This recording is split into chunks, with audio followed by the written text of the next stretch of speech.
How 80% of wholesalers get their first deal, the top 3 ways how and why, and exactly how you can do it to get your first deal and find your first deal in as little as 3 days. What is up, guys? Zach Ginn here. Rick in here. And in today's video, what we really want to do is break down the top methods on exactly how most wholesalers get the first deal. And through our careful research and looking over everything and really looking at every of these people giving their first wholesaling deal, we have found that 80% of wholesalers get their first deal from just 3 things, right? Mm-hmm. And I can really put them in this category. And it's going to be a shocker for you to figure it out, but it's actually not that complicated. So that's why in today's video, we're going to share exactly the top 3 ways and really how you can use the 80% of these ways to get your first wholesaling deal in as little as 3 days. But before I break it down, y'all know what to do. Make sure y'all hit that like button and subscribe. And we're going to break down everything you need to know about wholesaling real estate. So guys, make sure you smash that like button, click that subscribe button, comment below your questions, and we'll share and show you guys exactly how to get it going, how to get your first wholesaling deal in as quick, small amount of time as possible. And hey, most gurus will charge you $1,000 for this information, but you already know we got to give it absolutely for free. So we're excited. So let's get it going. You know, I think so many wholesalers, they get so confused, right? That they're like, what do I do? They got all this information. And I really think if you simplify this business, and that's what we're going to really break down today, right? We're going to kind of show the split of how you should spend your time pulling lists, marketing, all these things, and really show where to go, right? Yeah. So I tell you what to do with your time and how to do with your time. You should have all the success possible in wholesaling. Yeah, it's the guy's just saying rocket science. So if you follow the path that people have already created, and if specifically on the ones of the deals that they found, then it seems the reason that you could have the same success by following this. So let's break it down, guys. So without further ado, you already know what to do. Make sure you guys hit that like button, subscribe, and let's get it going, guys. Woo!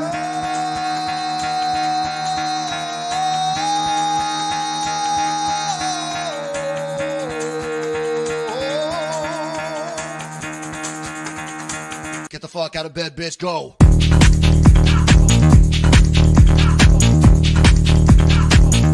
Get up, and they got go.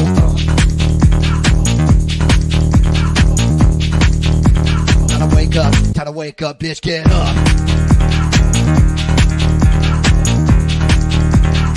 Get up. Get up.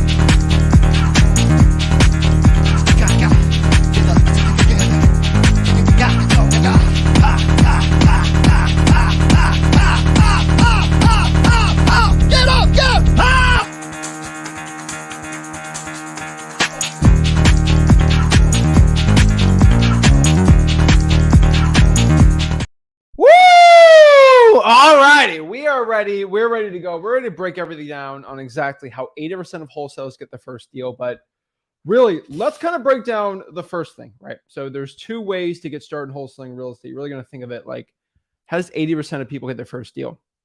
Well, before we break that down, let's kind of break down how to spend the time, right? Because you might know exactly where to go, but if you don't spend the time correctly, it's not going to do well. So let's break down the first thing. And the first thing here is, how should I spend my time correctly? So how does most wholesalers that are successful spend their time? We have really found what we call a 3-1-1 split. And that's honestly going to be the best split for most newbies, most beginners in wholesaling real estate, because this split is clearly going to show how you should spend your time correctly and exactly how you should spend your time for the best success possible in wholesaling. And this quick split is pretty simple, right? This is spending 3 hours for basically every 5 hours of wholesaling real estate. We have basically found that you should spend at least 3 hours marketing, 1 hour on acquisitions, follow-up appointments, and at least an hour for cash buyers. If you follow the split, you're really going to be able to spend your time effectively and really focus on what's most important, right? And yeah. I mean, it's just a real simple plan. So if you follow it, obviously the marketing is the first one. You got to put a majority of your time in there, and don't forget about like working your cash buyers on the backside. So to me, it's a foolproof plan that works really well. And If it's people say, well, what if I have 10 hours? I'm like, just double it. It's like really easy. So Yeah. it'd be 622. Yeah. So if you have 10 hours you're going to put into wholesaling real estate, put 6 hours of it into the marketing, 2 hours of it into cash buyers, and 2 hours in the follow-up and acquisitions part, right? I think it's really important in wholesaling real estate that you should be able to follow the split correctly, because it's going to lead to the best success possible in wholesaling real estate. So let's break it down exactly what else we need to know here. So I think the thing you got to understand is, how do most wholesalers get their deal? Like what's one thing everyone coming into 2023 should really focus on? And honestly, I've always seen this and I've always said this, but niche lists are king.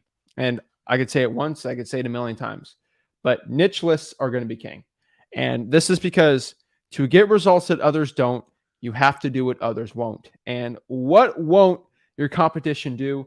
What won't most wholesalers do?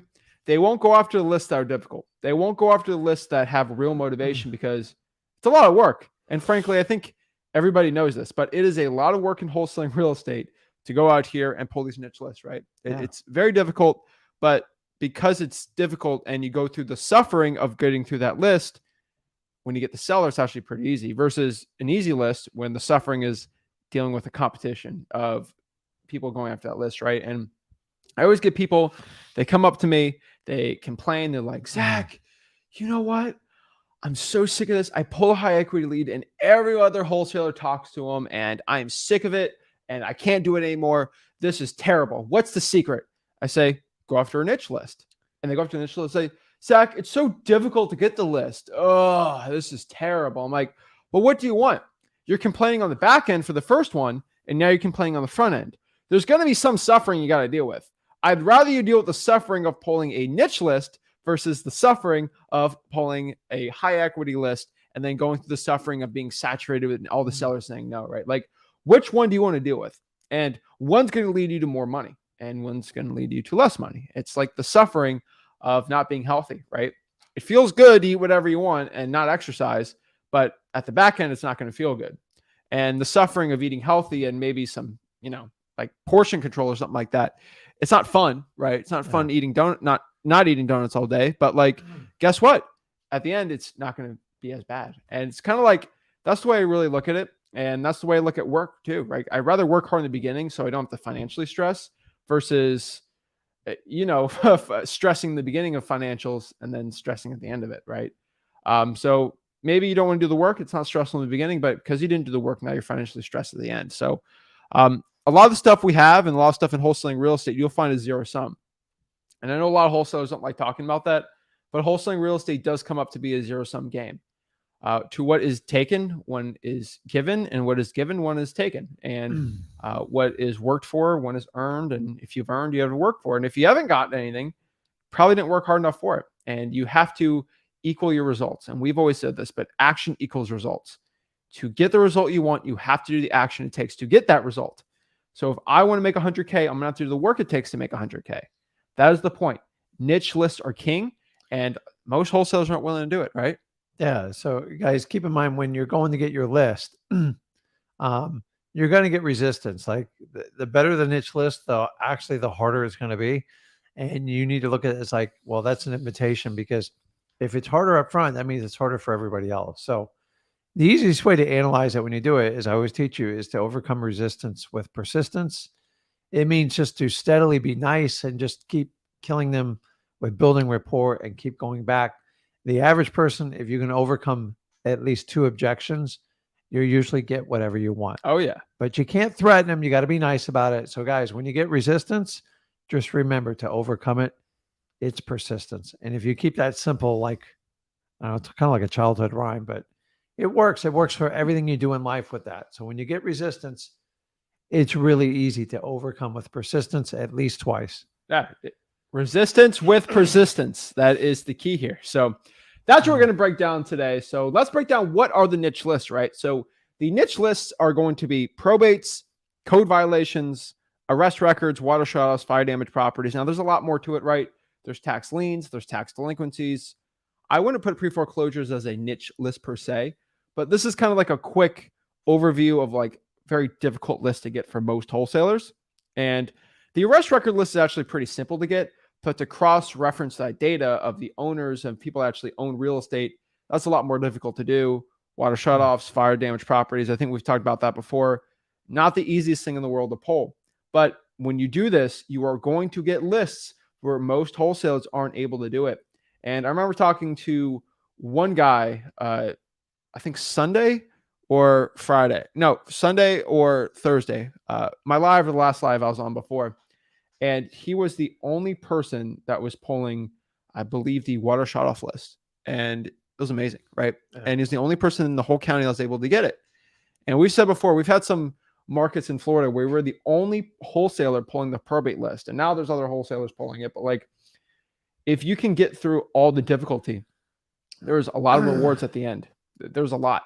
And I think so many wholesalers get so confused of it. And I just think so many people get so stressed out of a saturated list. So many people get so stressed out that, oh my gosh, my market's too saturated. I'm like, no, it ain't too saturated. You have to get to your level of your competition and higher. It's like I always say, Kobe Bryant, LeBron, like, Michael Jordan, they don't care that there's a lot of people wanting to be in the NBA. They don't care. Give them 1 million NBA players. They're going to whoop all their butts, right? Like, Tyson Fury, the boxer, he doesn't care how many people want to fight him or how many boxers there are. He's going to whoop all their butts because he doesn't care about the competition. He rises above it. So when there's competition in my market, I don't fear it, right? I don't care. And I think so many wholesalers really, they get really scared, confused over competition. And it drives me crazy. Yeah. So, all right, let's go to the next part here. Let's talk about this. Let's kind of break down the top 3 things that 80% of wholesalers that get their first deal, they do these 3 things, right? What are the 3 things I'm talking about? What are they? Let's break it down. So I think the first thing we got to talk about are, this is going to be a shocker for most people starting, but this is absolutely true, but drawing for dollars. I think the first thing we can always say is there's 3 ways where most wholesalers get their first deal. Number 1 is going to be drawing for dollars. And it's not the most popular way of getting someone's first deal, but you combine it with these 3 things. It's kind of an easy basket to put, but I'm talking about 80% of first deals. And I've talked to a lot of people, hundreds of thousands of wholesalers we've helped. And number 1, if I can put 1 bucket of these people, they're drawing for dollars or they're reverse drawing for dollars, right? They're getting in their car. They're looking for ugly looking properties. And then from there, they're either calling them, texting them, sticky note, whatever they're doing. Some do direct mail, right? But drawing for dollars is so important. And especially in 2023, drawing for dollars is actually going to be even more important than ever because of one really huge important factor that most wholesalers wholesaling is getting bigger. And I've said this a million times. But the second point here is because wholesaling is getting more saturated, it's going to get harder to find these lists. And everyone's going after the paid lists. Everyone's going after your market, a lot of people are going after government lists now, right? So you have to get a list that you have to earn. And that is the most important part. You can't buy a drawing for dollars list. You have to earn the drawing for dollars list. And it's really a list of all ugly looking houses.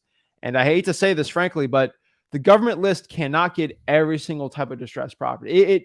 It nets a very good amount. And I could probably say 60, 65, 70% of ugly properties can get sifted through because, think about it. The reason why most properties are ugly or distressed is because of financial issues with the seller or the property, which government lists are really good at doing that. But drawing for dollars kind of gets that extra 20, 30% that no one ever does. And it's kind of funny, but it's just the extra part.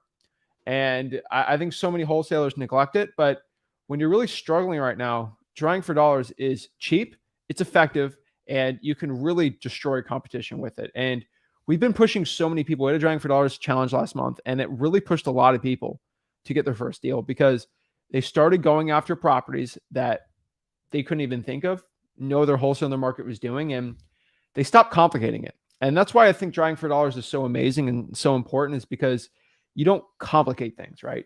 You don't pull list, cross-reference crazy. You don't do any of this stupid stuff, right? You go in your car, you look for ugly houses. That's it. And if you can just have conversations with people that have ugly houses that you find, you're going to get a deal. You're going to get leads. You're going to get somebody that wants to sell the property, just get rid of it for cash. That is the power of drawing for dollars. And if you use the sticky notes that you put on the property, it's like doing direct mail. You are spending probably $3,000 to $4,000 with the direct mail if you go hard in a month for the cost of probably, $200-300. Like you're getting rid of it by a multiple of 10 of your marketing. It's insane. And this is why Driving for Dollars is amazing. This is why we're pushing so many people to do it, because if you can go from on a deal and you're going after 4 or 5 other wholesalers, calling them, trying to get the deal, interested, their competition, to having 1 or 2, that's amazing. And a lot of their Driving for Dollars deals, no other wholesalers actually talk to them. And what do you think that means? There's no competition. It makes it so much easier. It's literally like Kobe Bryant playing against college basketball players, not NBA players, because there's no competition. Yeah, it's easy. It's really, if you think about the speed of it, if I have a list, a paid list of 10,000, what we call suspects or prospects, maybe it's a high equity list, a vacant list, whatever. It's somewhat of a guess based on God knows what parameters, as opposed to you going out and personally getting the list. Say you get 500 and I got 10,000. Well, number one, the 10,000, if I mail to them and cold call all 10,000, it's going to cost me a fortune and it's going to take a ton of time. And honestly, I have no idea. As opposed to you're Driving for Dollars, you can put this together in like a couple hours. Once you skip trace it, you have a much higher probability of getting a deal because number one, you have a very targeted list that you personally put together that nobody else can duplicate. And number two, you see signs of distress on the property, which are most likely going to indicate some sort of motivated seller. And so your screening goes much faster. So it is a much faster direct path. Which would you rather have, 500 highly suspect motivated sellers or 10,000? I have no idea. I have to rip through all of them, and God knows how much time it's going to take. Guys, Driving for Dollars is the most, in my opinion, the most targeted list you can get. And it has this extra push of giving you the confidence. Like, I went out and handpicked these. I know they're ugly. I know they don't look good. I got to get in touch with them, as opposed to a big giant list. You have to comb through it, pay it, and work your way through it. Guys, don't overlook Driving for Dollars. I know it's not super sexy, but I will tell you this. It is the most highly targeted list you can get. And the last part of it is because it's highly targeted. It's much smaller than these big bulk lists you paid for. Your speed to lead is so much faster. And if you understand that, that's why you always want to do Driving for Dollars. And here's what you have to understand. When you're really doing good in wholesaling, that's when you really want to do Driving for Dollars. Don't wait till when you're struggling. So when things are good, do it.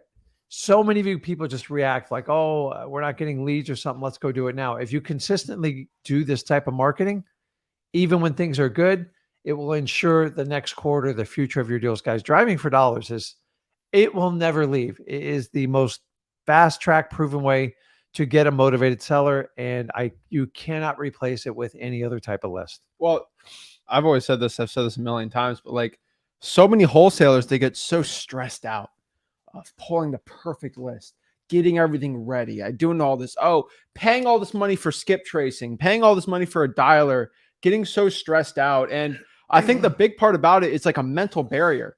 A lot of wholesalers think, this is a saturated list.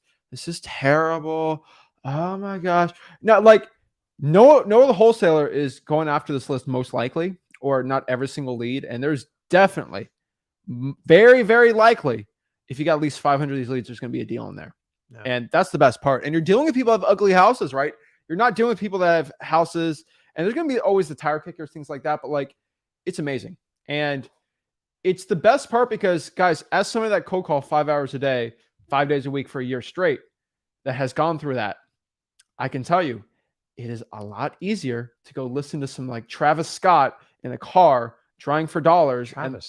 Travis Scott. You probably don't even know who Travis Scott is. He's amazing.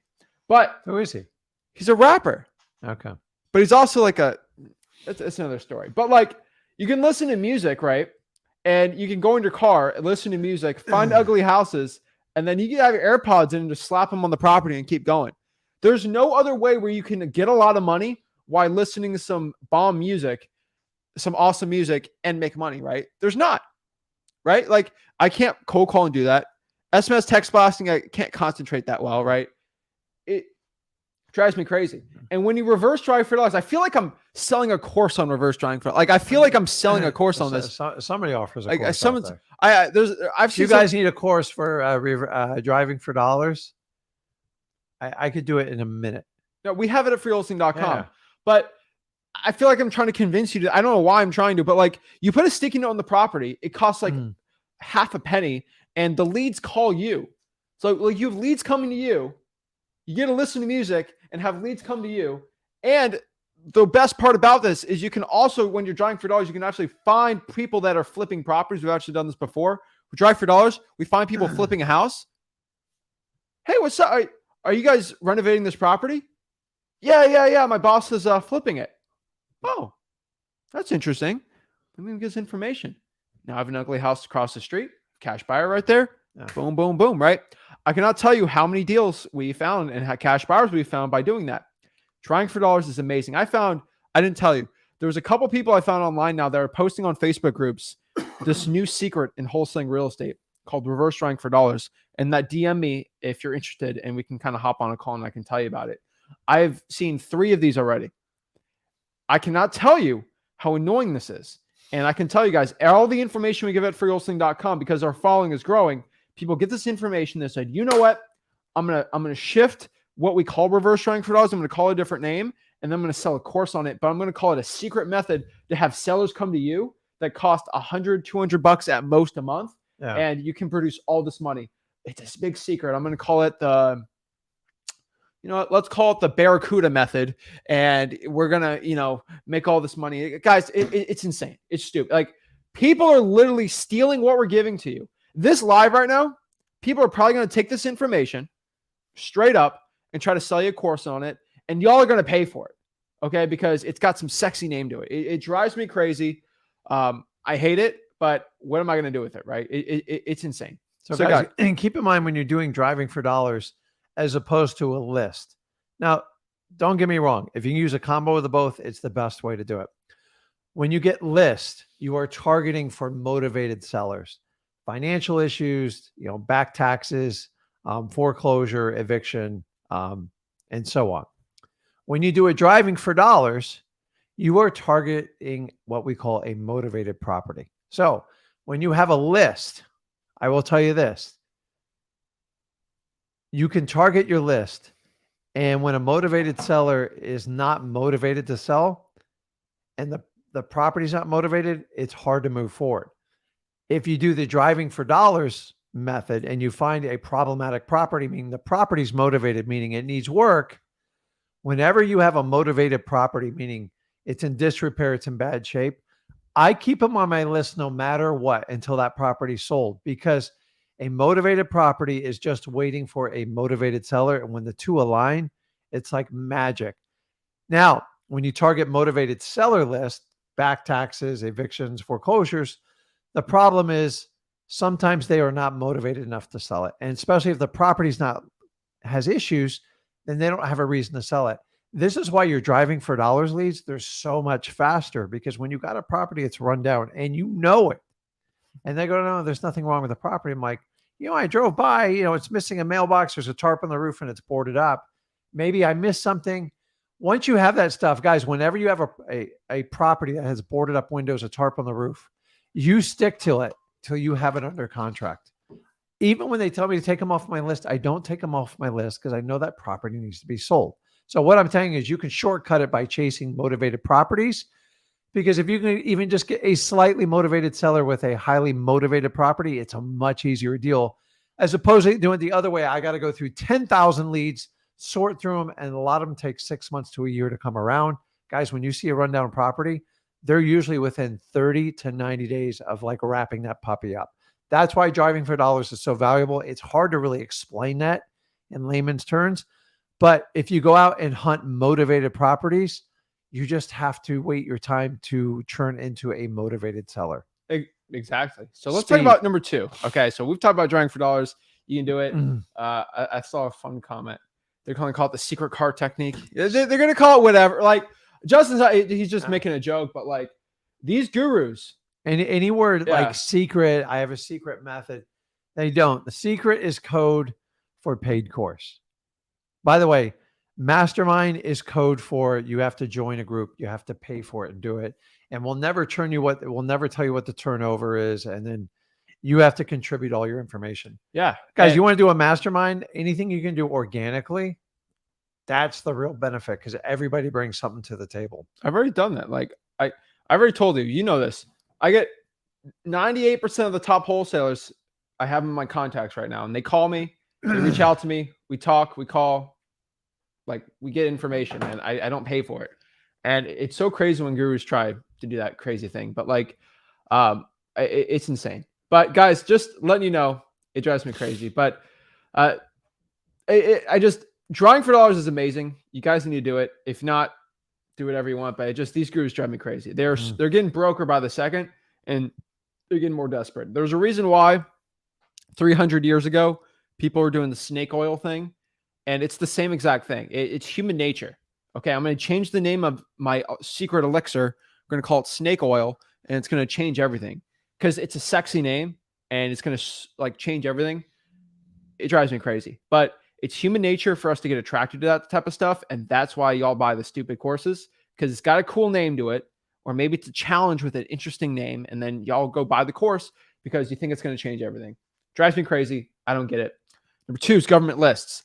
And not just government lists. What I mean by this is if you have a wholesaling real estate deal, and look at 80% of wholesalers, they got it from either drawing for dollars. Number 2 here is going to be government lists. And not just government lists, right? So like, even if you got a deal from somewhere outside of a government list, that deal was on a government list. For example, so if someone got a deal from a Bannatyne, they were probably 2 years behind on the property taxes, which would have been on the tax delinquency list. So maybe you'll sue a Bannatyne, but that was on the tax delinquency list.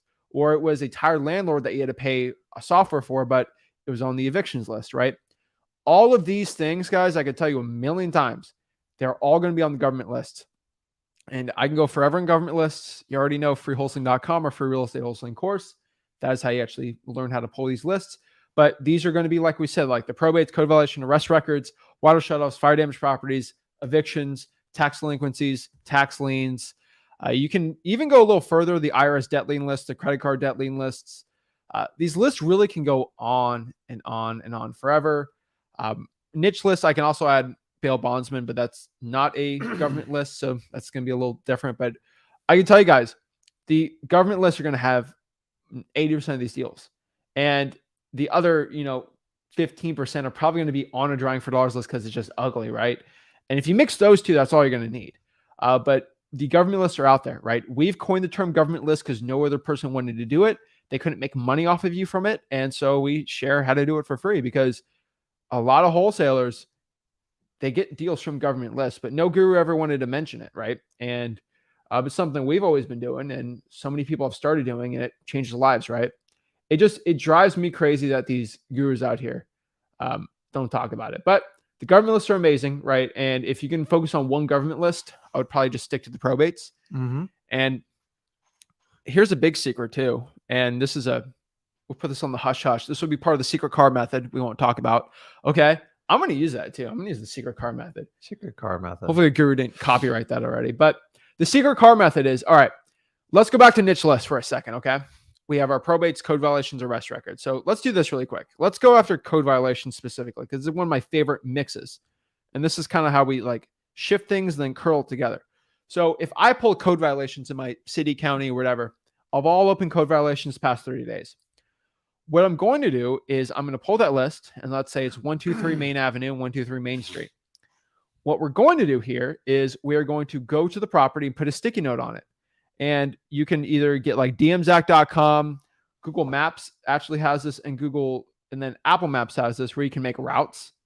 You don't have to go pay for software to do this, but like there's also softwares that will make a route so it's the most efficient possible. I believe listarea.com has this too, and I need to check on zachdata.com if they have that.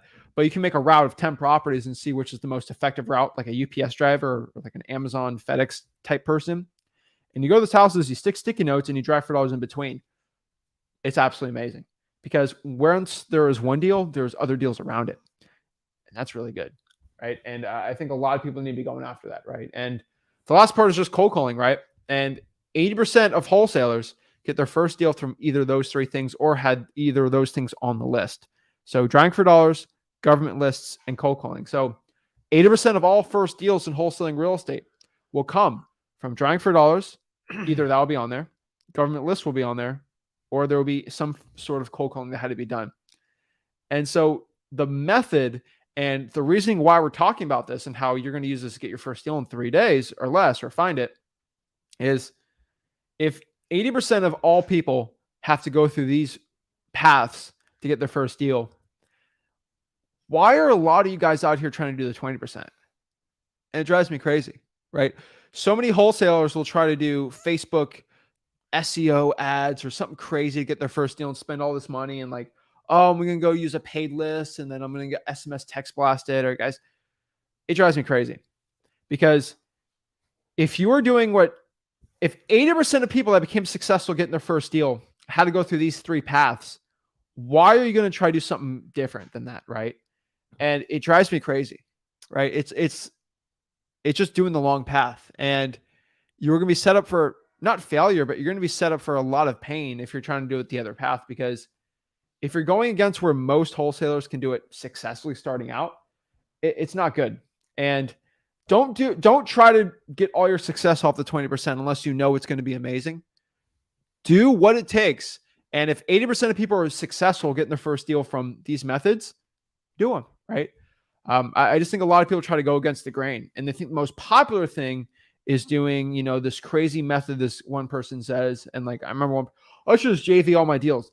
There's guys that can JV all their deals, right? Mm-hmm. But it's very difficult to do that. Right? I agree. Like, just if a path's already laid out for you and it's proven, don't try to reinvent the wheel. Like, wholesaling is not the business, not the sport to like pave your own way, because it's painful and expensive to pave your own way. I've tried paving my way in several different ways, and I always go back to the proven route. So you don't need to be a hero. The hero is to get you to financial freedom is you got to get deals done. So if 80% of the deals are done this way, take the clues and use them. And don't you are not that smart that you're going to find like a separate way and you think you're going to master Facebook or PPC. It's a whole different world.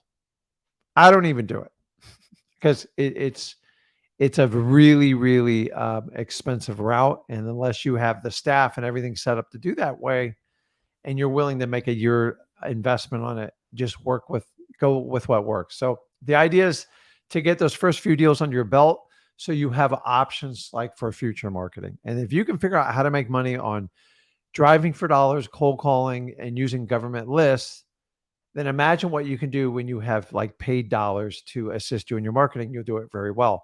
Whereas a lot of people, when they start out and they hire a guru, the guru goes, you got to spend $3,000 to $5,000 a month on marketing. You know why they do that? Because it makes it super easy for the guru.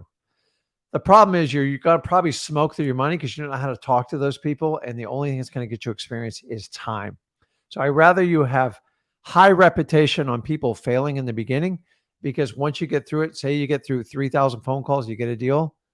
Those 3,000 are now the blueprint for you going forward, and you can be much more precise, and you'll have the confidence to close a ton of deals in the future from that. Yeah, exactly. So that's what we got to say about that. That's how I think most wholesalers get their first deal. And I mean, that's how they do it. And you should probably do it too, right? So what I want to do is answer some questions and see how we can help you guys become the best wholesalers possible, and really see what I can do to help lead you to the best success in wholesaling real estate. But again, before we break it down, make sure you all go to freewholesaling.com, or free real estate wholesaling course, where we'll share with you exactly how to get started in wholesaling real estate and how to be the most successful possible.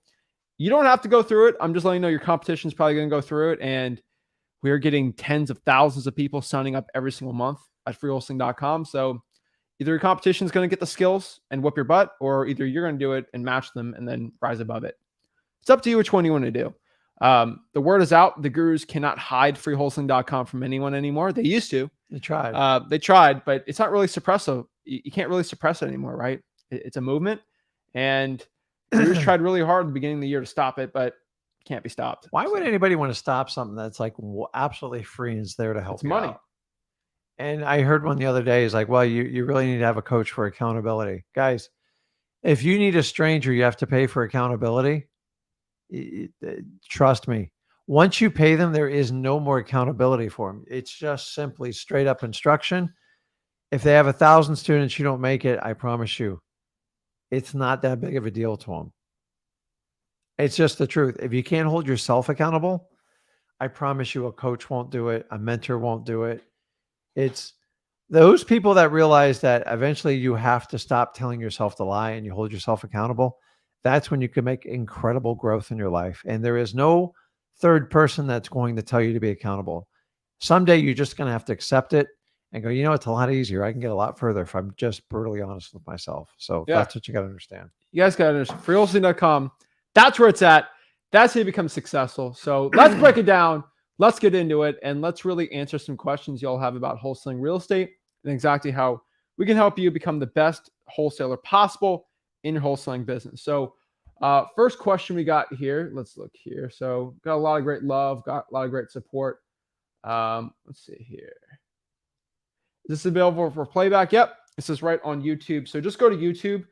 That's where basically all the information we have is going to be on there. So YouTube's going to be where the replay is. It's going to be the best one for you. So let's see here. Let's see. All right. Got some people from Canada. Awesome. Cameron says, how much money do you need to start wholesaling? Really, you need at least $0. And I don't think that's the question you should be asking, right? How much money do I need to start it? It's not really the money. It's the effort, right? And I feel like if you're willing to put in the time, you're fine. All you need is really time in this business. You don't need money. You need time. Now, money makes wholesaling a lot easier. And I can say that a million times, and it's absolutely true, but it is true, right? Money makes it easier, but it's just a tool, right? Time is what you really need. And if you are having the willingness, the dedication, the drive, and the why of why you want to become successful, you will. But you could have all the money in the world, but if you don't have the time or you don't want to put the real effort in on actually getting better, you're not going to do well. And sometimes people with money, they think they can just kind of like buy their way in. There's no way to buy your way in. The only way you could buy your in if you bought a business in a box, which in wholesaling doesn't really exist. No. Anyone who tells you that, they've never been successful selling a wholesaling business. A wholesaling business is really defined by the people that drive it and the assets it's collect. So I've watched thousands of people try to sell a wholesaling business. It's not sellable. You are the asset to the company. So your fruits of your labor, your effort, the action you take, will yield you the results in assignment contracts, rental properties, like whatever you want to do. And there's no way around it. And a lot of times when people pay money is they'll do like a big direct mail campaign and they get nervous when they get a lead and it's a really good lead and they don't know what to do. And so many of them think, well, my mentor will help me just get through it. It's not that easy. So what you lack in money, I tell you, you can just make it up in enthusiasm. If you have the right attitude and you understand you're going to have to put in a couple thousand hours just to get up to speed in wholesaling, then go over to freewholesaling.com. It is the perfect setup for you because while you're learning, you can actually earn and make money without going broke through the landmine of gurus to say that, I'll show you how to do this. And then after they take your money, they're not there. So I find people that have no money and that can use government lists, cold calling, driving for dollars. If they can get a deal out of that, you just proved the theory where you can make money with no money. Now, imagine if you take some money with that skill set, it's dangerous. A lot of people who pay 5-10 grand for marketing a month with no experience and they pay a guru, they're typically going to go in the hole $30,000 to $40,000 before they get there. Now, some people can handle that, but I'm telling you, you don't have to do that. Those days are kind of gone and behind us. And I find people that don't have money, they tend to pay attention a lot more. So most of the guru's argument is if you pay me 5 or 10 grand, I have your attention. Well, dude, money's just money. It's really like, it's kind of play money when it gets down to it. Will you pay attention a little bit more? You will for a time being, but unless if you get frustrated and tired, you're going to lose your focus. So if you can learn how to make money without money in wholesaling, those are by far the most powerful people I've ever met in wholesaling. The people who paid to play, they got a guru, they paid 5 to 10 grand. They're usually out in a year or two because they bought themselves like a high paying job. And I don't want that for anybody in here. If you can master wholesaling and do it on an extremely limited budget, sky's your limit, man. You can do whatever you want, because this bleeds over into all other forms of real estate investing. And remember, wholesaling is the fundamentals of how to get started on real estate investing. And once you master this part, it's great. The people who try to skip wholesaling will always come back to wholesalers to get their help, to get the most deeply discounted deals. That's why you want to be a wholesaler first, hands down. Yeah, that's it. Next question says, can you start accepting more people to the Facebook group? I only accept people once, and pretty much everyone's accepted in the group.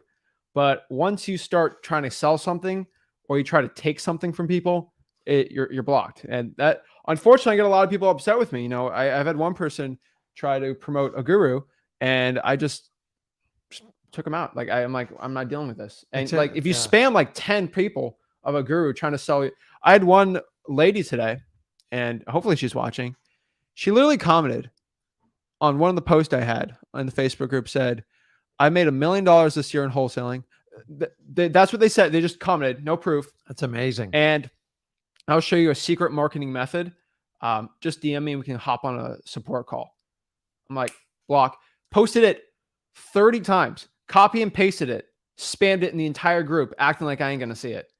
The coolest part is we have special HTML on the Facebook group where once you say any words, like any specific words, so if you say call, I think DM, support, strategy session, any like key, every type of guru keyword you ever say, I can tell you it gets popped off, and I look at it, instant ban. So the only people that ever complain about not being able to get back in the group are people that try to take money from people. And I get asked like, Zach, why didn't my post get approved? The only people I've always found that complain that their post doesn't get approved is because that post was trying to take and not give. I always find it. Why are you trying to make that post? Oh, I was trying to get some JV deals. I'm like, without providing anything, like show some proof you're wholesaling, maybe help some people out. That's how you get JV deals. Where my cash buyers at? Like, I'm like, what value does that give to the community? And what value? Yeah, if everybody just keeps posting that, the group's useless. Have you ever been to a wholesaling group and the first 100, there's 100 posts an hour, and all of them are, where my cash buyers at? 5-year skip tracing, 2 cents. Like that, we are the only wholesaling group that doesn't have that stupid stuff. And because if you can give or ask legitimate questions that make everybody better wholesalers, you'll be accepted in the group. If you don't, you're going to get kicked out. Not kicked out, but like you ain't going to be on there. And it's so funny. And my favorite is when people say that. I love it when people give bad information, right? But yeah. All right, let's go here. Let's read the rules, guys. Let's read the rules. You know, and one thing I can also say in wholesaling real estate is not half of it, but a good amount of it's a mindset. So let's use Envasi edits. I know a wholesaler in California right now that is making $40K a month in Mobile, Alabama, virtually wholesaling. It's a great market for them. Envasi edits lives in Mobile, but they think that it's not looking good. So here's the problem. You have two people, one person virtually destroying it in Mobile, Alabama, knowing it's a great market, and one person saying, let me tell you right there, if you can't wholesale in Mobile, Alabama, there's no other market that's going to be easier for you. All right. Like wholesaling is probably not your thing. If you are doing what we say in Mobile, Alabama, you ain't going to do well. I help a lot of people all throughout Alabama.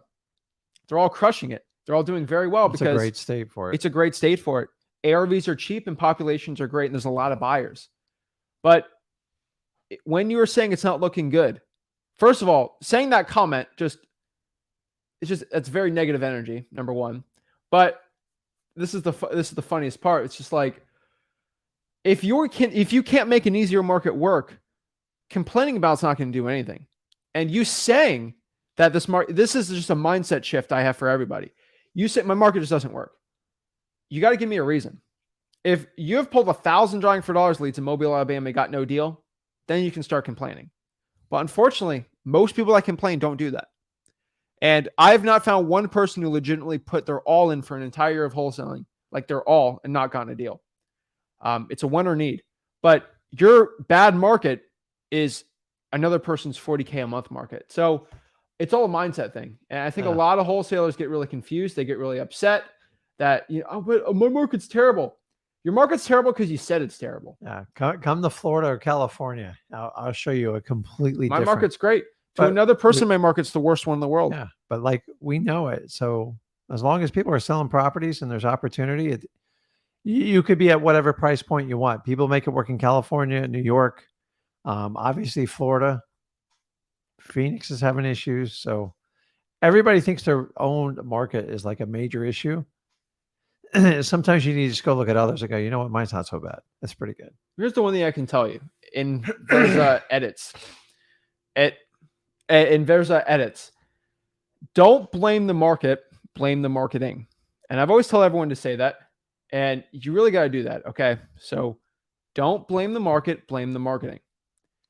My market sucks. No, say my marketing sucks. That's a better one to say. All right. Just say my marketing sucks, not my market. All right. Just put the ing. My effort sucks. No, just add the ing when you're blaming your market and we'll be good to go. Okay. And there's a lot more people that have worse markets than you. I promise you. Mobile, Alabama, y'all fine. All right. Like I think it's hilarious when I get that. But yeah. All right. So let's do some one-on-one calls. Remember, if you want to hop on the one-on-ones, just make sure you go to Wholesaling Houses for Real, our free real estate wholesaling mastermind, where we can hop on, let you guys hop on and do our one-on-ones. So let's go here. Let's go to Wholesaling Houses for Real. And guys, if you're in a bad market, I'll tell you, like the problem is when I see a lot of virtual wholesalers doing well in a market, I know it's not the market. Okay. Now, if y'all are coming to complaining you live in LA or San Fran, we can talk about a different story. But so all you got to do is go here. Actually, go back. Here is Wholesaling Houses for Real, our Facebook group, featured, pinned 2 hours ago right here. All you got to do is click the StreamYard link where it says join here. Then boom, you'll be put backstage to talk to us absolutely for free, one-on-one. So first one we got here is Jonas. What is up? Yeah, what's up? How are you, man? How can I'm you good. I got 2 potential deals, but the thing is, I don't know. They are both pretty low ARV, like 60, 50K, and they need repairs. We agreed on 10,000 for each of them, but there isn't a lot of room for repair costs. At that low ARV, like. How do you, those kind of properties, like what do you think? Okay. Well, I mean, it really depends because I think when you're overcomplicating things, right? Like I think when you're really overcomplicating things in wholesaling real estate, that's when the big issues happen. So if we're thinking about what the ARV and the repairs are going to be on it, I always say just like in one sentence, just lock it up for the lowest you can and see where cash buyer is going to be at. And unfortunately, you don't know how much the deal is going to sell for starting out. We don't, but a cash buyer does. And so I think that's really what we should be focusing on, because unfortunately for a lot of people out here, it's kind of hard in some of these weird low ARV markets because every street, pretty much every street or every neighborhood or like block is so much different than the other. And one might a cash buyer want to deal with, and one other one might not. So unfortunately, you really got to lock it up for the lowest you can and see what you can do. Yeah, and they also got quiet title, but that the cash buyer deals with that, right? It should be fine. Wait, is it going to be quiet titled to the cash buyer? Yeah, they bought it from a tax sale. They said so. They said that there's paperwork that needs to be done on the properties. The deed is in their name. But yeah, the legal term was quiet title. They told me. It's gonna be for Georgia, right? Yeah. Let's see if quiet title is a little different for the tax sales in Georgia. Well, wait. Georgia has a weird law in it.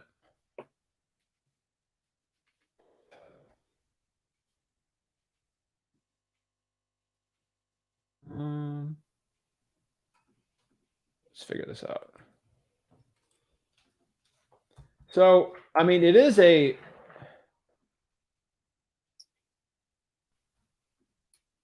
I find the quiet title laws. Provides two forms. Either you have a conventional or statute. Yeah. Okay. So, I mean, if you're having the attorney doing it, I think it should be fine. As long as you have an attorney clearly doing it the right way and you can get paid off of it, you're going to be fine. I'm just worried you're not going to get paid, but I think you should be fine there. Okay. All right. Well, thank you guys. All right. See you, Let me know James. if you got any other help. Yeah. Any help. All right. Appreciate it. All right. Next here we got Almond. Hey guys, can you hear me? Loud and clear. What is up? Hey man, how are you guys? Good. How are you? Good man. I just stumbled upon your course not too long ago, and Awesome. I've been kind of been binge watching your videos lately because it's winter break for us from school. Awesome, man. What's Yeah, up? How so can we help you out? so I wanted to know. So I live in Tacoma, Washington. Okay. Would you guys recommend me doing deals locally here? I'm still pretty new to it, so I'm still trying to get my first deal. Okay. Yeah. I mean, try it. If you're locally, just try it.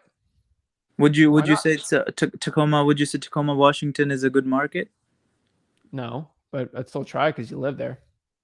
Okay, and then would you say that putting a sticky note would be on both driving for dollars and the government lists that I That'd pull? be a great one.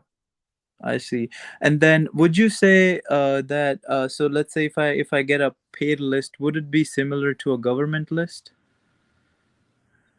Are they gonna be They're gonna be different, dude.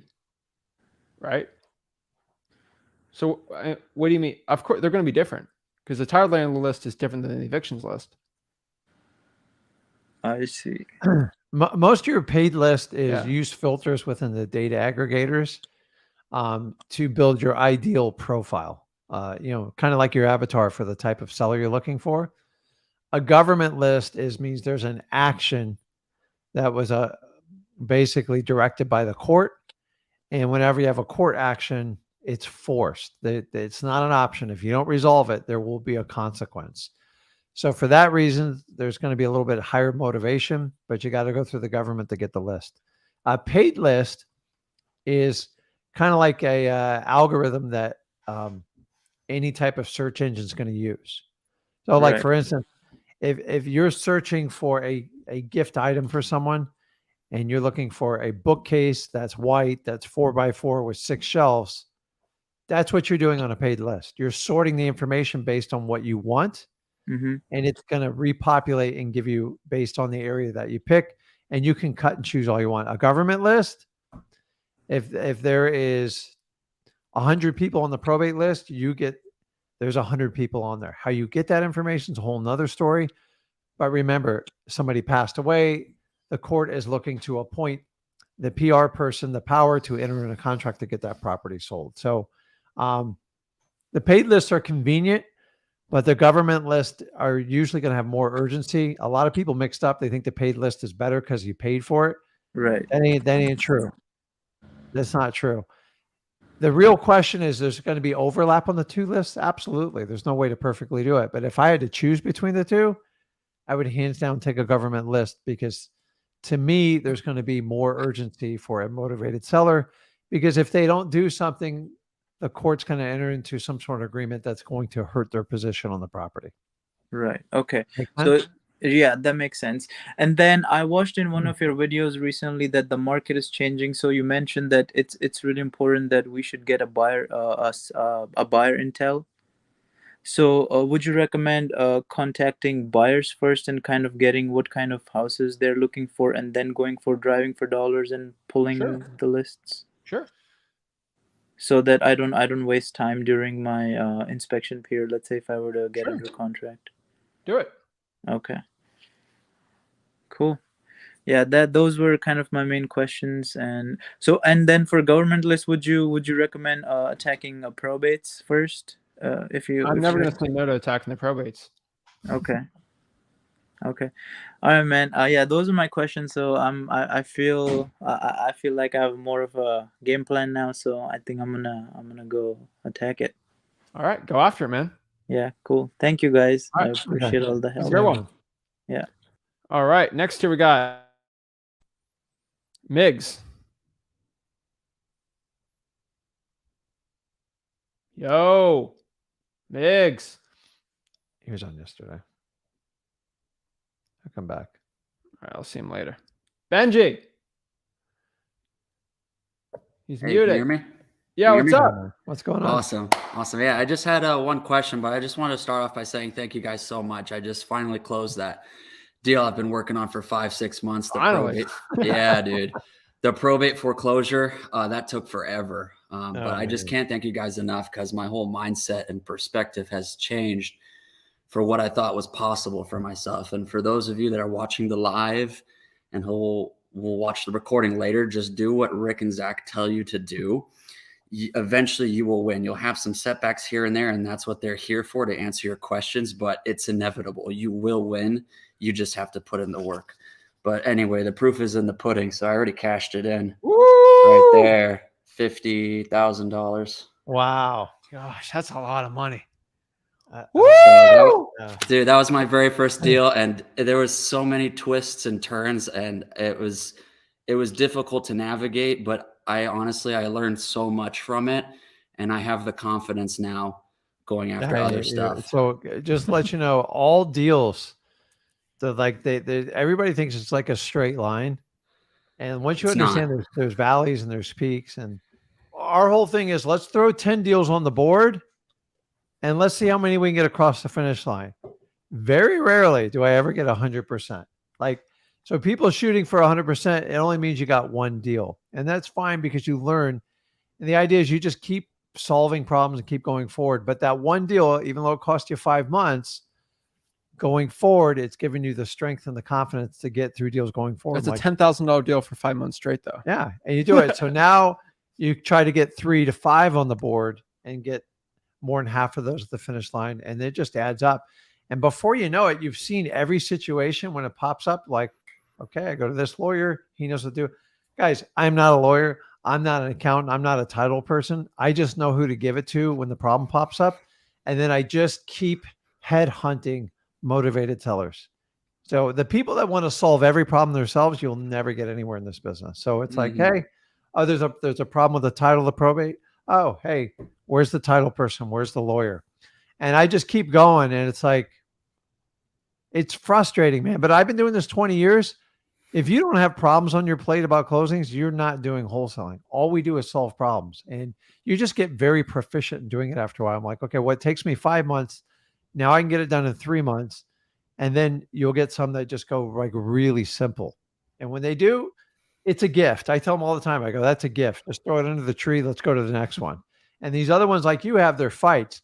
I've had deals where I fought over 4 years. Why? Because I'm already in the game. And honestly, if I told you you could plant $1 today, and at the end of the year you can get 10 grand, would you plant that dollar? The answer is overwhelmingly yes. So just keep going. Congratulations. And it's, now it's not a coincidence you did this. And now you just keep setting it up. And now you've seen a lot with this stuff. You've seen what lawyers do. You see what the motivated sellers do. So it's fun, man. Like I look at wholesaling as kind of like of a sport. And if you look at it like that, it's fun. Money is just money. It's just a fun way to keep the score. Right. So, and I think that the most that I got out of it was just helping the sellers, because they were just in such a bad situation, and it just they were makes lost, me feel, right? Yeah, it just makes me feel good that I was able to solve it for them. You know what I mean? Because they were gonna lose the house and get nothing for it. You know what I mean? So a realtor couldn't probably help them with their problem, right? No, I mean, this house was in very bad shape. It needed excess over 50 grand worth of work. And so when I give you guys the comment where I say, sometimes you need to help the seller get out of their own way, this is probably the prime example, because they don't know how to do it. Mm-hmm. You don't quite know how to do it, but you have enough resource to go, okay, I talked to this person. I'm just going to solve this problem. I have a dilapidated house. They want to get rid of it. We have a foreclosure. So I'm going to put a title company, a lawyer, and then I'm going to talk to Rick and Zach, and I'm just going to find a way to get through it. And honestly, it's that will and the grit that makes the difference on wholesalers succeeding, because usually the first one, it just seems like Mount Everest to go over it. And when you get over it, you're Yeah. like, oh, crap, man, if I can get over that, I can get through anything. And Yeah. congrats, dude. 50 grand goes like a long way.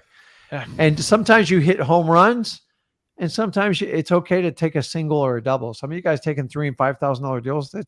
There's no shame in that. I don't know who said you have to make 10 grand on every deal. I didn't make 10 grand on every deal when I started. Shoot, if I made a grand or two every now and then, I was like, look what I just did. Well, Benji, you know what? I always say it. I'm like, all right, if one person can listen to what I say, they can make it run, right? And at least you listen to what I had to say, right? They're like, okay, I live in Florida. Zach is in Florida.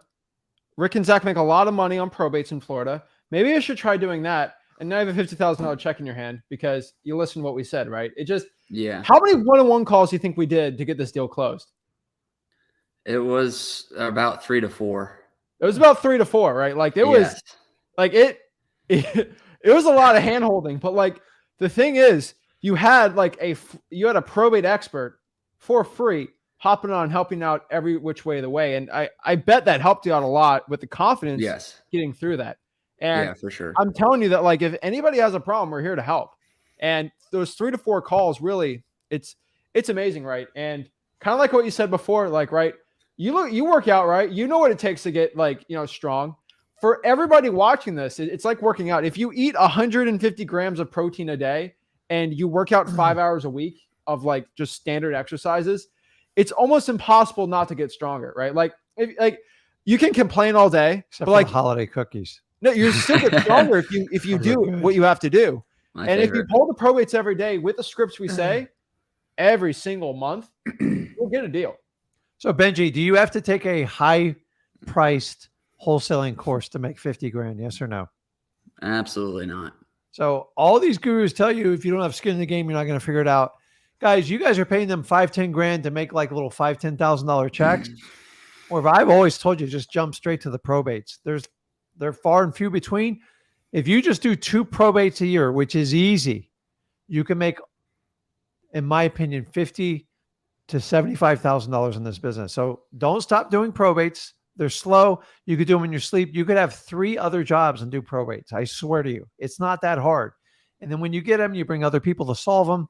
So if you can make 50 to 75K just doing that, imagine if you applied yourself like full-time doing it. Guys, it's like endless. I get so tired of the argument. I don't have skin in the game. No, listen, I just want to help as many people as I humanly possibly can, because here's the secret. If you paid a guru that had little to no experience in probate, they probably wouldn't have got you to the finish line. It's just the truth. That's why there's a 95% failure ratio. My teaching, Zach's teaching, is like just grit and get through it. So we didn't give you like super precise instructions on the probate. Like, listen, just try this, try that. Reach out to your title company if you got a probate lawyer and just keep trying to solve the problem and keep your seller engaged. Did you have to pay a probate lawyer? Did you have to like pay all this money out? No, it seems complicated when you're first starting, but like going through the process, you're like, well, it's not that complicated. Like it just, right? You just get through it and you got paid in proportion to the problem you solved. You feel good because you solved a big problem. And because it was a big problem, you got paid in proportion to that problem.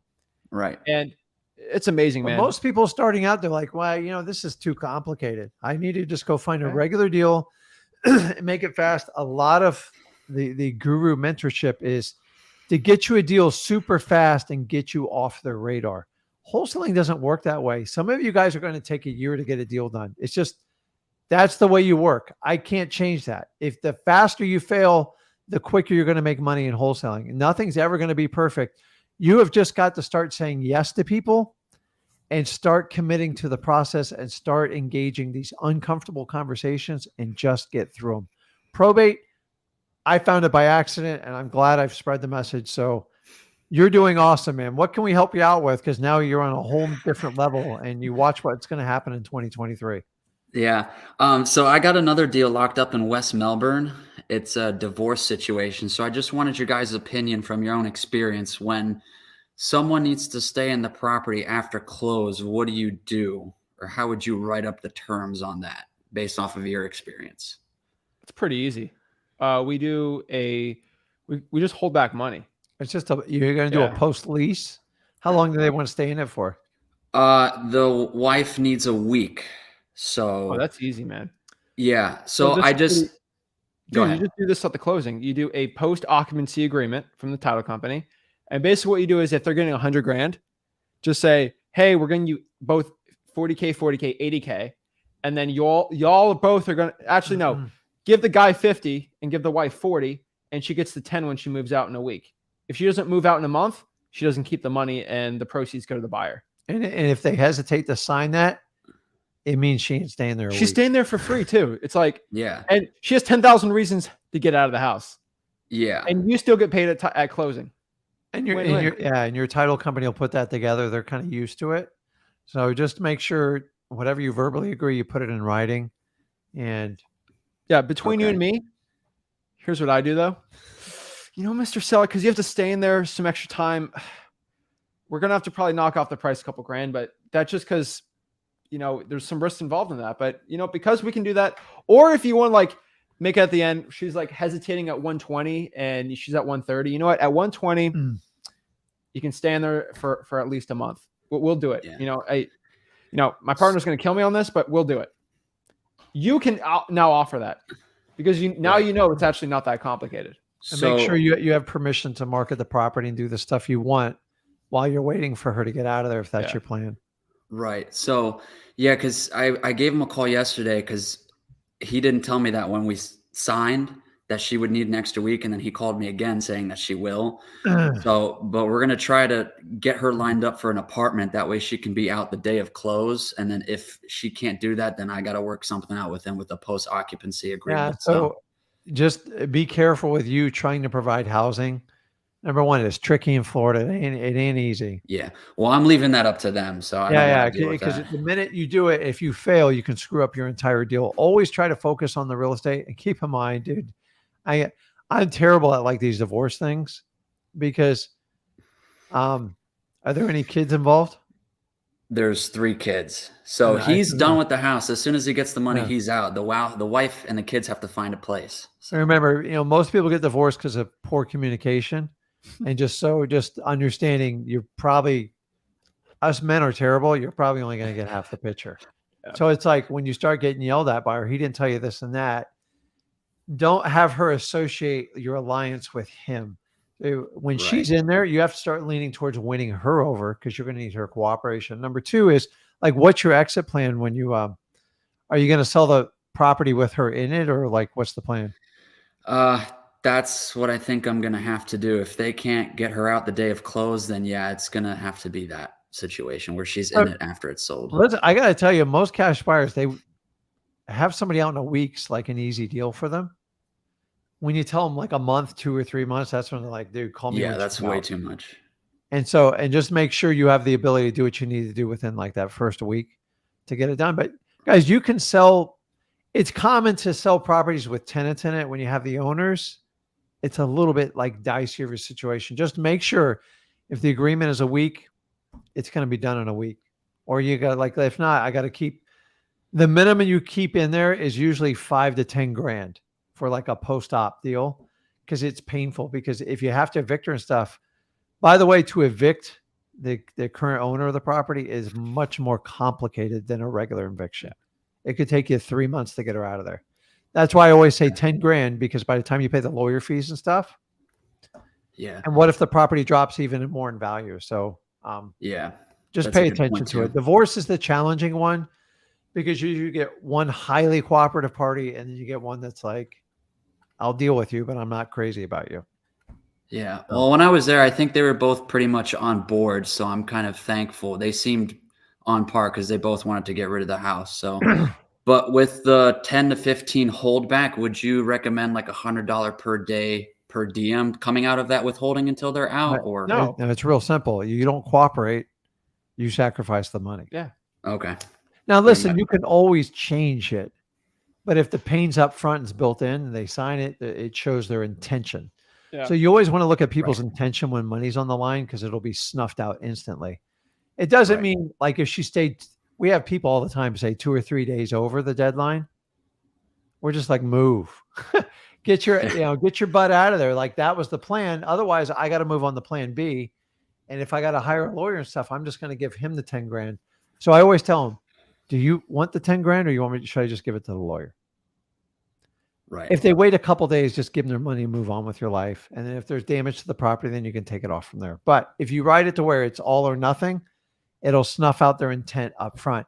If you start prorating it, someone might start doing math in their head. And they're like, you know what? This isn't a bad deal because a hotel room is going to cost them $250 a night. Right. They That's go, true. well, Benji's giving me $100 a night. It's not a bad deal. So Yeah. no taxes, stuff like that. So Don't get in the housing. yeah. And then you can give back if there are 2 or 3 days over, if you just want to give back the whole 10 grand, which is probably the right way to do it. But the problem is 2 to 3 days turn to 2 and 3 weeks. That's when you got to go, okay, that's it. Yeah. Okay. All right. Awesome, guys. Thank you so much. Okay, I man. appreciate Awesome. everything. Appreciate Take it. Let me care. know if you need help with anything else. Appreciate it, man. Take care. All right. Boom. Awesome. Love seeing that. It's 50,000 stinking dollars. No man. guru involved. None of that stuff. Just pure value been given and helping them out, right? Just flex another guru. It's another day, another flex. Steve, what is up? What's up? What's up, guys? I just wanted to jump on here. I know you guys see I have a lot of fun in the live chats, but I want to just tell you guys I appreciate the content. And Rick, your wisdom is great as a parent and as a wholesaler, so I appreciate that. Zach, doing awesome too, of course. Appreciate it. And Thank you. I had a quick question though. I have an owner of a multifamily. I've been going back and forth with the gentleman for months now. He's a seasoned investor, and he originally told me he wanted $1 million. I got a cash buyer for 1.1, 1.2. Then he switched it to 1.5, and it's kind of going back and forth. I have him down probably to 1.3 right now, but I didn't know if it's better where he's scared of the original NAR contract that I was using a few months back when I was associated with a realtor. If I'm better off using an option or your great contract, which I also submitted to my attorney, and they gave it a green light on that. But what do you think is better, and what's the difference? So you said it's a between the two? multifamily. How many units is it? It's a 5+. It's just outside of Boston. You can Okay. actually see Boston from it. I know, Boston, you guys are like the multifamily capital of the United States. Yeah, we stack them up pretty good over here. So you're saying you've already previously wrote him a contract under like the realtor umbrella? I didn't write him a contract. I presented a contract when I was a real estate agent, which he did not want to sign. He doesn't really like realtors. Go figure. But now I think I'm trying to get him to, I'm using the word agreement. I said, if you could just sign an agreement with me, then I can get going on it and put something together. But other than that, I told him he should probably see a real estate agent and put it on the MLS, which of course he's against. But. Yeah. Well, I mean, you know the seller best. So, I mean, you have some weapons at your disposal. The investor contract we offer is it's clear and to the point. And people like this, they just appreciate it because they don't have to like take it to an attorney or a real estate agent to like see how you're going to screw them. Go, listen, here's the price. Here's the terms. Here's the dates. Which one do you want? As far as doing the option agreement, that's up to you. Some people get scared and confused by it. You got to get them committed to a price so you can figure out what you can get a cash buyer from it. Because it sounds like he's kind of been all over the board from anywhere from, $1 million up to 1.5, correct? Yeah, correct. I'm just trying to nail him down to a price. What's the best that he can do. And if I'm over, I can always go back and renegotiate. But I think an option is less threatening to this gentleman. But yeah, it's up to you. Like some people get scared about options, but be careful. He might want like a big option payment up front. And really, you're looking to get him to commit to a price while you have time to go out and find a cash buyer and do some basic inspections. You're going to have to ultimately determine which you think is going to be the best way to do it. The problem with an option is it usually takes some sort of substantial payment up front. Now, you can have inspection periods in options, but they're kind of frowned upon. So most options are at least $1,000 or more. So are you willing to risk $1,000 to obligate him for like 1 year at a price? Most people like freak out. Advanced investors, they get scared of options because they feel like it's your option, not their option. And why should I be obligated to it? Right. Keep in mind, a basic investor contract is just really, in theory, is a temporary option, which you're using a much smaller number. So like if you came to me and go, listen, Rick, I want to give you $1,000 option on your 12-plex. I'll take it if you put the right price on it, because I don't think you're going to be able to perform. So you're going to have to understand what his risk tolerance is, because the more advanced they are, the more they understand these strategies. So it's a 5-plex. So I'm sure you've ran your numbers on it. You just got to get them committed to a number. How you do that is completely up to your op. The only downside of the option is they usually want the money like right away, and they usually don't take $100. So that's the only thing I'm telling you against that strategy that might work against you. Perfect. Appreciate that. And again, appreciate the content. Hope you guys have a great Christmas. Yeah. If you're ever up here in the Boston area or Cape Cod, give me a shout out. And hopefully I'd love to JV on some deals. I'm all the way from Boston to Cape Cod pretty much every day, and all places in between. I don't want to be too specific because I hear a few guys on here creeping in this area, but appreciate it. I mean, the seller went up 50% in their price. That's insane. Yeah, that's a lot. I of money. usually have never seen. I don't see anything that crazy. Yeah, I've talked to a couple people, and once they see there's some interest, they start doing their negotiating thing. But it made me kind of look like a not too great with the cash buyer when I switched it up. Like I said, the guy was all over the place. But now with your contract, I'm trying to get it locked up like that, and then I'll just go from there. All right. Yeah, that's probably the way I do it. I just see sellers get painful. Yeah. All right, Steve, let me know if you got any other questions. I'd love to help you out with anything else. That's it for now. Thanks a lot, guys. All right, appreciate it. Stay warm. Bye-bye. It's gotta be cold up there, right? Oh, yeah. All right, next we got Jared. Oh, how's it going? I'm good. How are you? Hey, man. Doing all right. Finally got you on here, Zach, too. Oh, yeah. I talked to Rick last time. I think it was Saturday. Awesome. But I just kind of want to say thank you for all you guys do. You guys have helped me a lot. I've only been doing it for probably 2 weeks, and I already got 2 contracts, but still trying to find buyers for it. The main question is, I asked Rick last week too, when you're trying to decide if you're going to rent it, like for a buyer, rent it or flip it, like when you want to like advertise it that way. How do you guys go about doing that? I bring it to flipper buyers and I bring it to rental buyers and see which one's going to pay more. I didn't know if there was a different market for each one. There are different markets, right? So if a property is cheaper and it can rent out, doesn't need that much work, they're really good for rentals. If it needs some work, but it's in a really good market that's really hot for rentals, I'd still go after it. And if it's a market where the rentals are decent, but you can make more money flipping it, that's probably where you bring it. You got to bring it to the right person, right? And that's honestly what I can tell you. So finding them is easy, right? A lot of the rental people are in their little category, right? So they're doing the 4 rents. That's how you find them. And the flippers, cash sales, flipper tab, PropStream. I just bring them to both because they both want to make money and they both could probably make money either way. So you just got to let them decide, not you.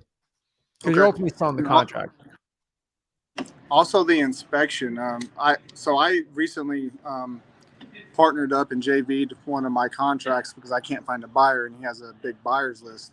And he said, technically you don't need an inspection period and just go by the closing date. Is that how you guys operate, or what's the best way to go about doing that? No, I would not do that at all. That's not how.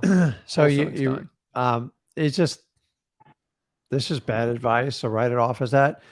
You need to have an inspection period because if you don't. Well, Jared, let me ask you a quick question. Has that just ask that person for the last 5 deals they've done for HUDs. And if they can't provide that for you, just start being a little wary. I think he got it from his contractor, right? Yeah, well, he's a buyer, and if he can't buy in the area that he wants, if it's out like the area he buys in, he's a wholesaler. Just be careful. There's a lot of people puffing their chest saying they're the best cash buyers. Listen, they don't do any deals. And so if there's someone you actually know, not a Facebook person, I guess you don't have to do that. But you're going to need an inspection period because you have to legally be able to get out of it. Yeah. And have an excuse legally to get out of the property. Theoretically, you can, technically not. But like, again, if you get sued, which you won't, but like if the seller sues you because you didn't perform, I have clearly stated an inspection period to get out within 30 days. And you clearly give the seller, say, hey, in 30 days, I can get out of it. It's just the right thing to do too. So it's a win-win for everyone. In his contract, he said that he doesn't do the inspection period, but he makes it clear that he's going to sign the contract. And if he can't find a buyer for that contract, that we can get out of it. That's fine. That's a lot harder to get a contract sold. Yeah, and then, it's a lot harder to get someone to sign that versus the first one. The inspection periods, it just, listen, you got to try to figure out like what they're saying is true. And not everyone tells you the truth. Doing the latter part is 10 times the amount of work. Oh yeah. And I get it. He thinks by skipping the inspection, it's going to induce him to sign the contract quicker. But by putting that terminology in the end, I think would scare a seller off even more. So always have an inspection period. Is just in case something goes bad. You can't get a buyer. The property's much worse than you thought. It happens all the time.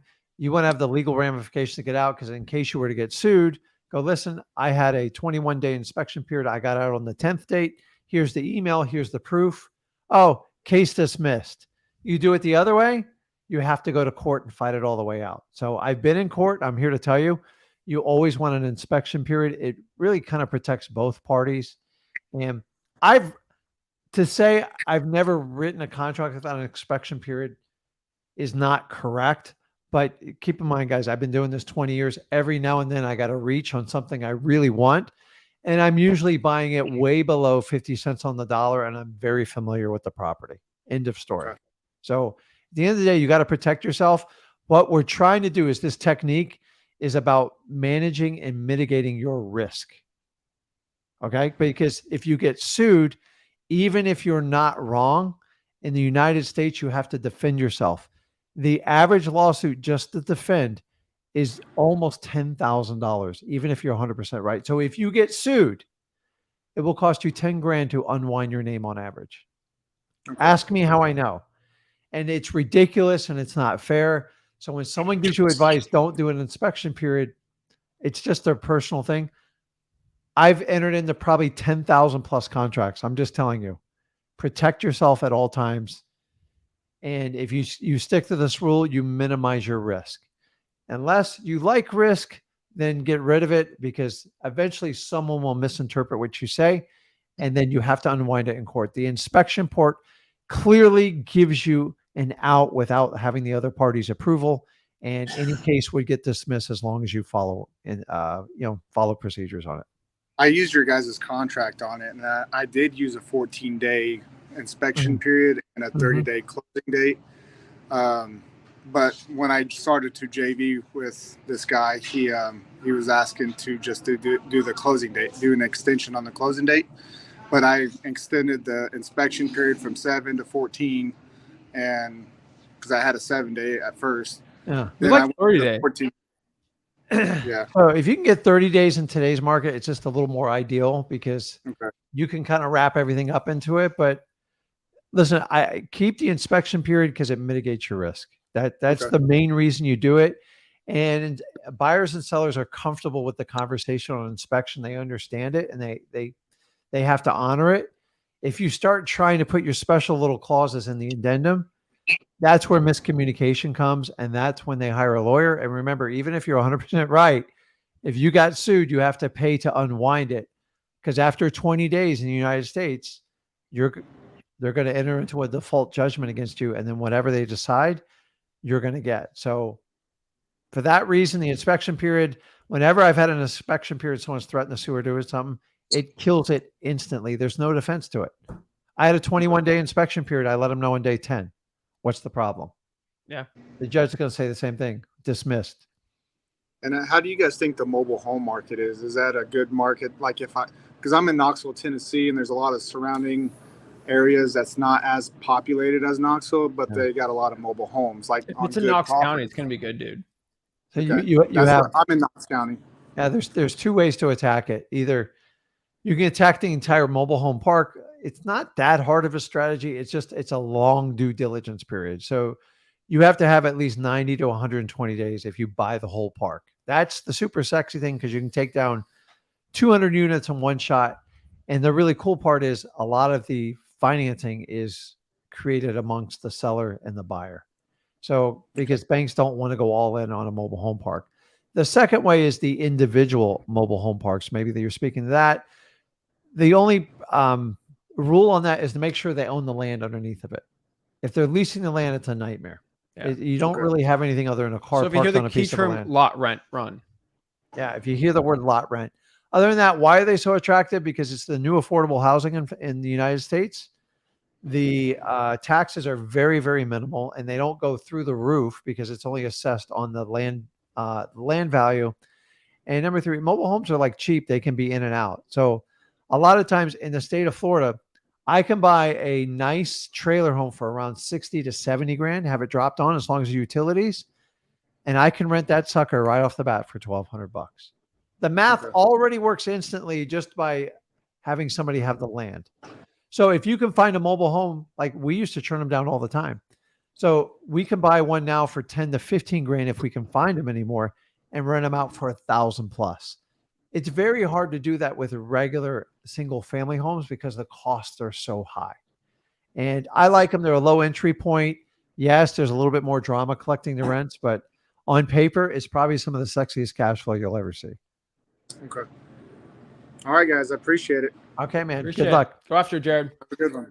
Appreciate All right. it.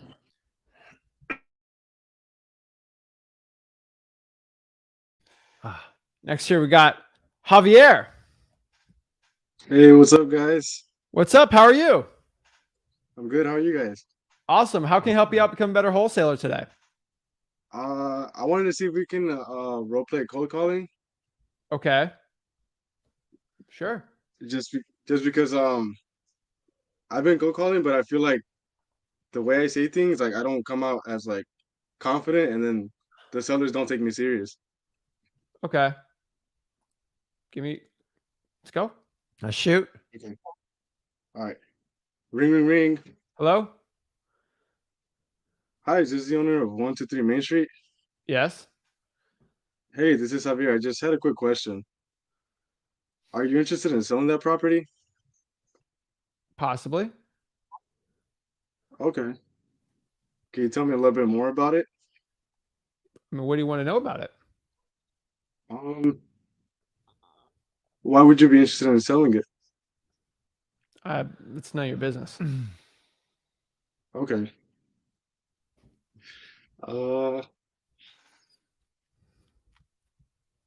Dang. See, it frees up. Like I don't know what to say. Like I wouldn't know what to say then. It's pretty easy. All right. So you asked me, can you tell me about the property on MCTP? Which one is that? Condition. Condition. How do you ask for condition? You would ask like, what's the condition of the property? And so you asked that, and I asked, what do you want to know about the condition? And then you froze. Yeah. So condition of a property. So at freeholstein.com, we kind of talked about this, right? Condition of the property is based off of not too many things, right? So it's based off of number one, the roof, the AC, the heating system, the flooring, the updating, how old is the property, things like that. You straight from asking about condition to motivation, and that's kind of weird. So like, Okay. So, you got to stick to MCTP, bro. Like, I mean, so you went on condition, you didn't get condition, so you went to motivation, which was stick to condition if you're on condition. Okay. Right. Let me ask you a question over here. How many cold calls have you done? Contacts, like hellos. Like hellos, like Legit. like 45 maybe. 45. Yeah. And after 45, you're still. So you're gonna have to up those numbers because if you've talked to 45 people and you still don't know condition. We got to work on that. Okay. So, I mean, are you like, are you just nervous to talk to us? Like conditions, I mean, what is it? It's roof, AC, repairs. How old is the property, right? You just got to Right. ask that. Okay. You gotta, the whole goal of, if you can get to a cold call and get past them not hanging up on you and like just flat out disqualifying them, is you got to turn your script into some sort of conversation. Remember, the burden's on you, not them. You called them. So like right off the bat, when you start doing like yes, no questions, it can blow up on you. So you got to find a way to ask a question to have them expand. So if God gave you 2 ears and 1 mouth, at the beginning of the call, you have to talk predominantly more to get them going. And number one, you just got to be a human being. So when reading off a script and they, you can say, hey, can you tell me about the condition of the house? Say, hey, Rick, can you tell me a little bit more about the house? Like, is this like a house someone will like want to live in? Or you got to get them talking. They all want to flow at the mouth about the house. You just got to warm them up to it. And then when they start like, yes, knowing you, you're going to have to shock them into it and go, listen, I'm just trying to find out a little bit more about the house to see if we can strike something together. When's the last time you did a big renovation on the house? And then just try to spark something. Like a lot of times I'll go when it's not going well, like, why do you live in Phoenix? Is that like, do you have family there? And remember, sometimes if they won't talk to you about the house, get them to start talking about their family, their occupation, their recreations, their dreams. You've heard all this before. You got to get some sort of conversation to go, because if you just keep getting that yes, no spit out, it ain't going to go very far. And maybe they're just a hard no and they're messing with you. Like, I mean, Javier, you were ready to go for the role play, but like you weren't prepared at all, And so one thing I can tell you is, why don't you just make a cheat sheet?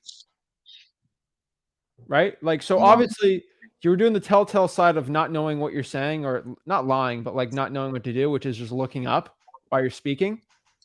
If you look at like the replay, you do that. When I look at a seller and they're being like, well, I know for a fact they're lying, or they don't know what to say, or they're uncomfortable. So you should not be doing that. You should be looking down at the paper you have.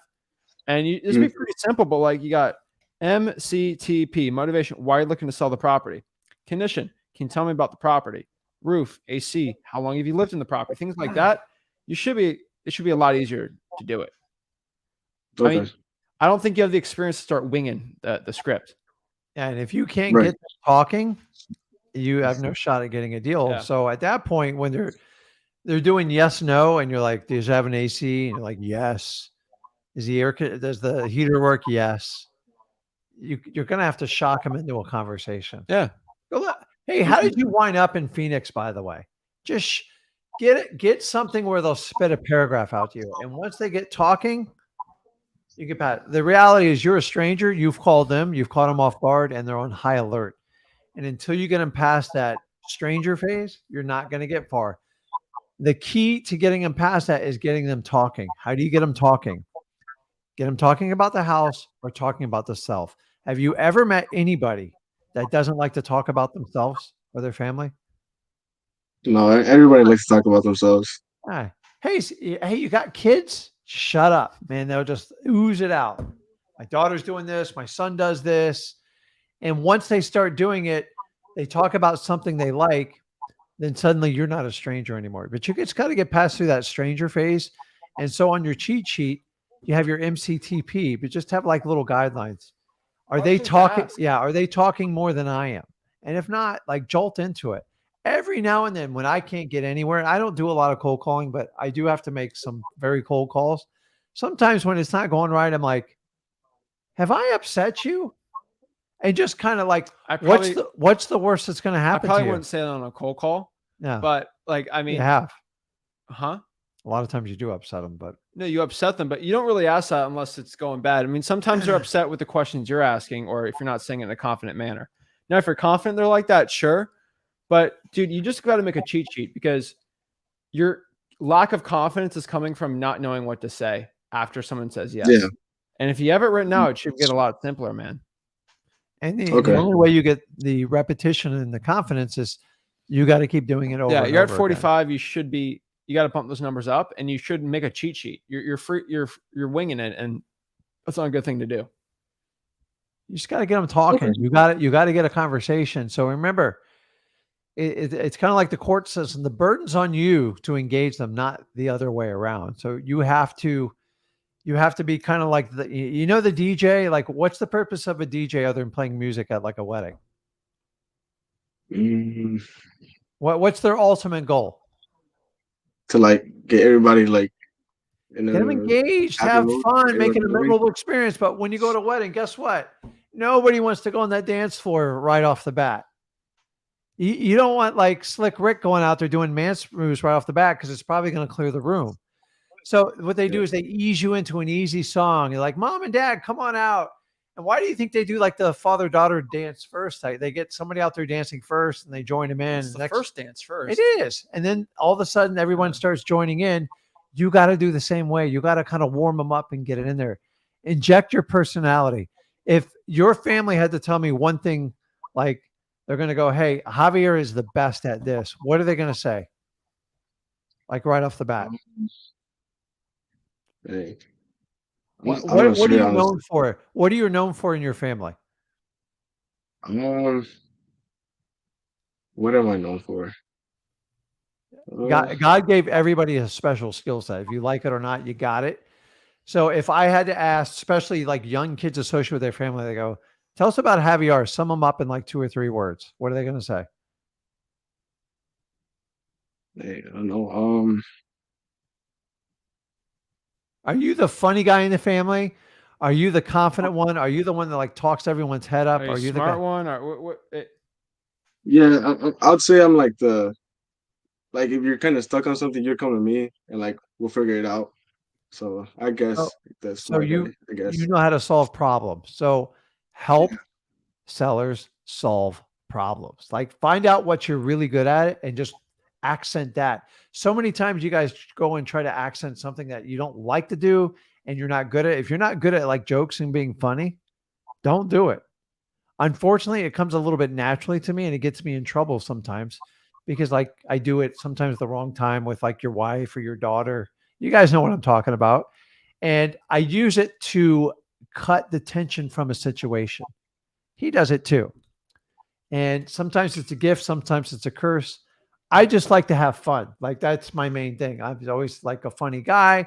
Rick always wants to engage people and be like kind of the life of the party. I know how to connect with people. So you know how to problem solve, but get in there and start helping people solve problems and just be systematic with it. So come up with the notes that make you comfortable in your flow. Put the questions for each one and then put all the objections there at freelisting.com and then go from there, dude. Come back next week after calling 100 people. Not yeses, but contacts, and have it all written out. We can go from there. And a lot of times, just by asking a question a different way, you can invoke an emotion in a conversation. So when you're theoretically asking what someone's the condition of the property is, hey, how nice of an area is that property in? What's the quality of the roof you have? Some people go in like major detail on it, and just find a way to ask the question 3 or 4 different times. Sometimes when they don't answer the question, just by re-asking it a different way, they'll give you the answer you've been looking for. I mean, Javier, how many times do you have to keep? How many times do you have to keep, putting your hand on the hot stove before you stop? Where you get something. Once? All right. Well, make this one point. Okay. You know what to do. Write your cheat sheet down, bro. All right. All right. Get after it, man. All right. Thank you, guys. I appreciate it. I'll see you next week. How many? All right, see you next week. How many do you need to do? 100 contacts. All right. Make a cheat sheet. Let's get it. All right. Thank you, guys. Appreciate it. That's it. Guys, if you're going out here without a plan, it ain't going to do well. And for a lot of people, you need cheat sheet. It's not bad, right? No. It's like, you need cheat sheet for like conversions when you're cooking and stuff. Like some expert cooks can do it in their head. Maybe if you're not expert yet, just have it there. Because if you're mixing up the wrong ingredients, it ain't going to do well, right? Yeah. Have the conversions there. If you're in school, you don't need a cheat sheet. Hey, you do. A lot. You still in math, you do, yeah. If you're doing geometry. I used to have one on the inside of my hand. That's why I never got through the class. John, what is up? Hey guys, how you doing? Doing First good. time. How are you? First time, yeah. So a He little looks bit taller, about doesn't he? Yeah. yeah, I'm up in New Jersey, but I'm only doing virtual at this time. Okay. I started way back in August. There was another person similar to you that's no longer with us, and I took a break at the end of August. And you know, I came across your material. Great stuff, great information. Love you both. So I'm starting to get back into the same market that I was in, which is Toledo. I'm having struggles with Toledo virtually. Seems to be very saturated at this point virtually. And considering switching to another market, I haven't done anything on the boots on the ground in New Jersey yet, but I plan to in the future. What do you guys think I should concentrate on if you have to? What's your marketing? Just doing right now text messaging in Toledo. I have some buyers there, some large buyers, some small buyers. It seems that a lot of people selling in the area are large owners to small owners getting out of the market because the prices have gone up so much. John, yes. You give me the rod. What's the bait? What's on the bait? You tell me you're texting. What are you texting with? What list? I'm using launch control, so I'm doing 600 messages a day.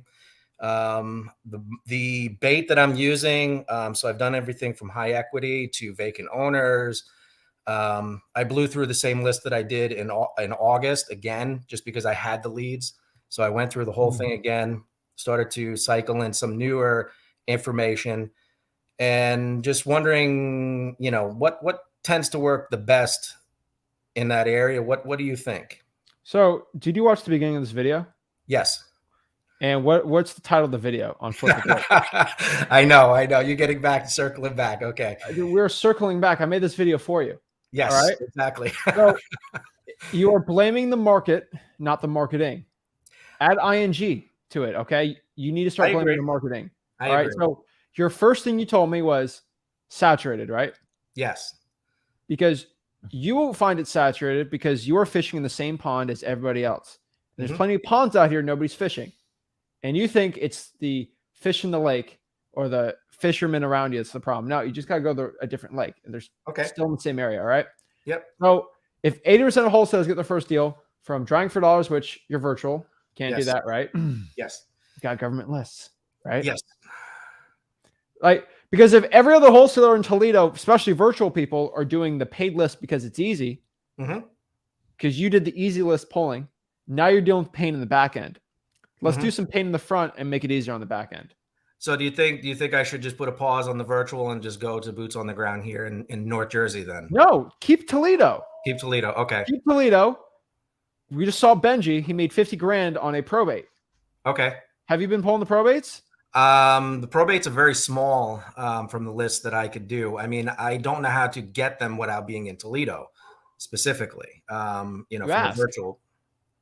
Ask. Okay. Ask. Call them up and ask. Okay. Right? Okay. So the answer is no, you didn't do probates. Let's have the probates, right? Okay. What's Toledo's county? That's Lucas County. All right. Let's look at Lucas County probates real quick. Lucas County probates. Ohio probates are actually not that difficult. Lucas County probate court. Boom. That's money right there. All right. So let me show you. You see my screen? Actually, is this the right one? Let me check. Is this Ohio? Yeah. Lucas County, Ohio probate court. So call the court with your questions right here. Boom. Okay. Click to historic case information. And they got all the historical data here. Great. Awesome. I do this live in front of everybody. TR. Thank you, by the way. I don't really talk that much. I'm going to fail it. Oh. Boom. I don't know if they're going to give you the whole docket, though. You got to forget. Look, the name. They're like, oh, first name, last name. Guess what? We go up here to case type. Your favorite guru don't tell you about this. All right, let's do 12-1-01. 2022 to 12 20th today, 2022. Let's go by, where's probate's going to be on here? Where's probate? Estate, right? Which one would this be on, you think? I'm guessing it's estate, right? Yeah, they're not giving you much. That's fine. We'll just search it up. Oh, decedent, party, probates, Ohio. What's up? Let's go. Awesome. Thank you. Appreciate it. The other question I have, I've had some deals that were in August. Obviously, there's some issues, when you get to the getting to have someone to buy them from you.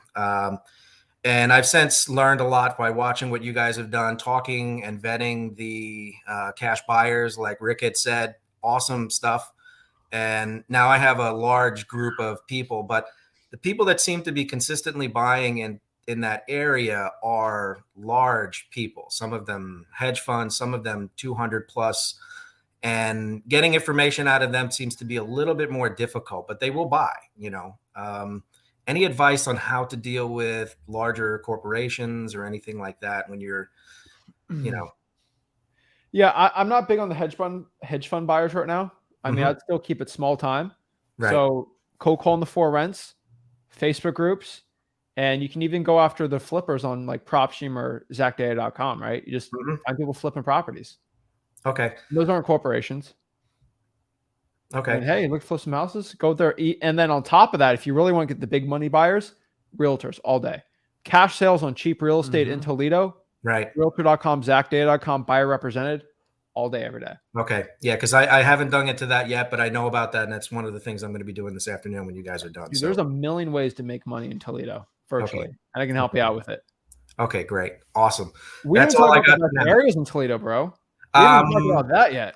Well, I'm in the areas that are good, 43612, 613, which are I don't care. Yeah. Don't tell me all that. Sorry. Yeah, but basically the north and west of Toledo. Generally the higher ARV areas where you're approaching 100 to 150,000, something like that. Oh, that's crazy. Yeah, downtown it's a mess when it especially when it's $70,000 to repair a house, and the comps are only in the 50s, so it doesn't work. So, but yeah, thank you very much, guys. I appreciate it. I'll be back again and let you know how things work out. Awesome. Thank you. Awesome. And let me ask you one last question. If you can study in Facebook really hard, go to like the Toledo Facebook groups on them. And try to find the top wholesalers in that market and try to see if any of them are selling courses or stuff. And just don't buy their course, but see what marketing they say. A lot of these people like to go on podcasts and they get like 30 views on them. And it's this big shot Toledo guy. They'll tell you what they're doing for the marketing and just swoop in. Oh, okay. Tired landlords working here. Okay, go do it. Right. Stuff you got to do. All right. Thanks, man. Thanks, guys. All right. Have a great one. All right, thanks. One quick tip I can give to you here is, first of all, we just showed you how to get the probates in Lucas County. So shout out to John there. We helped him out. But like a lot of you guys are saying this in your head, and I want you guys to understand this. A lot of you guys are saying to yourself right now, the probate list just seems too difficult. I can't do it. It has to be, I can't do it virtually. I'm stinking behind a computer right now in Florida, and in under 5 minutes, I found the probates. Right there, decedent, probate, address, all the information right there. Was it because I had some special like login? No. I literally searched Lucas County Probate Court, Ohio. First pop, boom, boom, boom, go in there, guys. Don't make that excuse to yourself unless you've actually tried it. It's right there. It's all there for you. It's just, you got to try it. It's shockingly easy to pull the probates. And it seems difficult, but for a lot of counties, I don't even know if Toledo's easy. He just said it. I'm like, boop, boop, boop, boop, boop, boom. And sometimes I get counties where it's actually really difficult to do, but some counties are a lot easier. Natalie. Hey, how you doing? Good. How are you? I'm doing good. I'm doing good. Thank you for asking. So I had a quick question. Well, I have a couple questions. I have a mobile home, and I know that someone was just on here and they were talking about mobile homes. I have a mobile home now under contract, but I struggle to find the ARV, and I struggle to find any numbers with the mobile home. And when I went to go look at the property was in good condition. The owner had did some upgrades, but he just moved into a house. He didn't want the mobile home anymore. So I just was I was a little nervous with, he wanted 58 for it. And so I'm a little nervous with how to market it, and if I don't know a ARV, or if I don't know much of the numbers, like how to market it so much, I'm a little nervous. Well, Natalie, yes, is the land owned underneath the property? That was the next question I had. No, he's renting the land. Then don't. If you go to freewholesaling.com, we clearly say in the mobile home wholesaling module, they don't own the land, don't wholesale the deal. It's not worth the 50. You're wholesaling vehicles at this point, and you can't actually wholesale a vehicle because the title company can't give you a check because it's not real estate. Okay. It's a DMV issue, not a real estate issue. There's a reason he's moving out of there. They just keep raising the rents, and you're never going to have control. And usually when it's called a lot lease, there's usually one majority owner, and they've written the rules so against you that 9 times out of 10, it's hard to even flip the property. Like they have deed restrictions. You won't find this out until you go to sell it. And listen, they got to own the land. That's the one rule. It's the only way it works, because that is deemed real estate. If they don't own the land, you're flipping a car. That's it. And honestly, at 58 grand, you can buy a brand new trailer for it. Got it. Why would you buy that one? You could just pull up a new one for 60 to 70,000, brand spanking new, never lived in before. Which would you rather have? Right. That's it. And then the idea is, how much would that thing rent out for, do you think? That I think I want to say what I would say between the 12 and 15. Yeah. Well, don't wholesale that deal. I'm just telling you. Really, don't do it. The cash buyers aren't figure it out. They're not going to want it. You don't own the real estate. Don't do it. You don't control it either. So no cash buyer wants that either. And then so it's when the land. So when the land is rented, but you own the mobile home, you don't want to wholesale it. Wait, say that again. So he owns the mobile home, but he rents the land. Yes, Natalie, we wholesale real estate. Mobile homes are not real estate. The land underneath it is real estate. Oh, right? Okay. Got it. So, yeah, technically that is a vehicle from the DMV, and we're not in the car flipping business. Go to Fast and Loud and ask them, But we deal with real estate, and real estate is when there's land involved. And cash buyers don't want it. Title companies can't pay you. Not a good deal. Okay. That's cool. That answered that. Okay. And then I have another question. I'm in San Antonio, and I'm in my own market here in San Antonio. For pre-foreclosure, it took me a long time to find the list on the internet. I was able to find the pre-foreclosures, and I wanted to get into pre-foreclosures. But my question was, I have 2 questions on that. Is it true that a homeowner could come back for their property in 5 years? What state? Texas. I don't believe so. It would be a big app. There would be such a huge mass of people who lost their house in a pre-foreclosure 5 years ago that wants it back because it's worth 5x value. I don't believe that's a thing, right? Yeah, because you'd have lawyers chasing out. It's called you're talking about the right of a redemption period. So stop getting everyone's interpretation and go read the rules for it. Yeah, read the rules. It's all online. And then if you're struggling with that, go to your local title company and say, how does right of redemption work in the state of Texas? I'm 99% sure. Right of redemptions are usually a year max. If you can get a I would do a pre-foreclosure on all the homes I own in Texas if that was the case, because I would stop paying, I'd lose the house, wait for 5 years of equity build up, and then pay it for the price I had it at the pre-foreclosure 5 years ago. That's not a thing. So most of them, I'm not a lawyer, tax sales though, is usually within 10 days after the auction.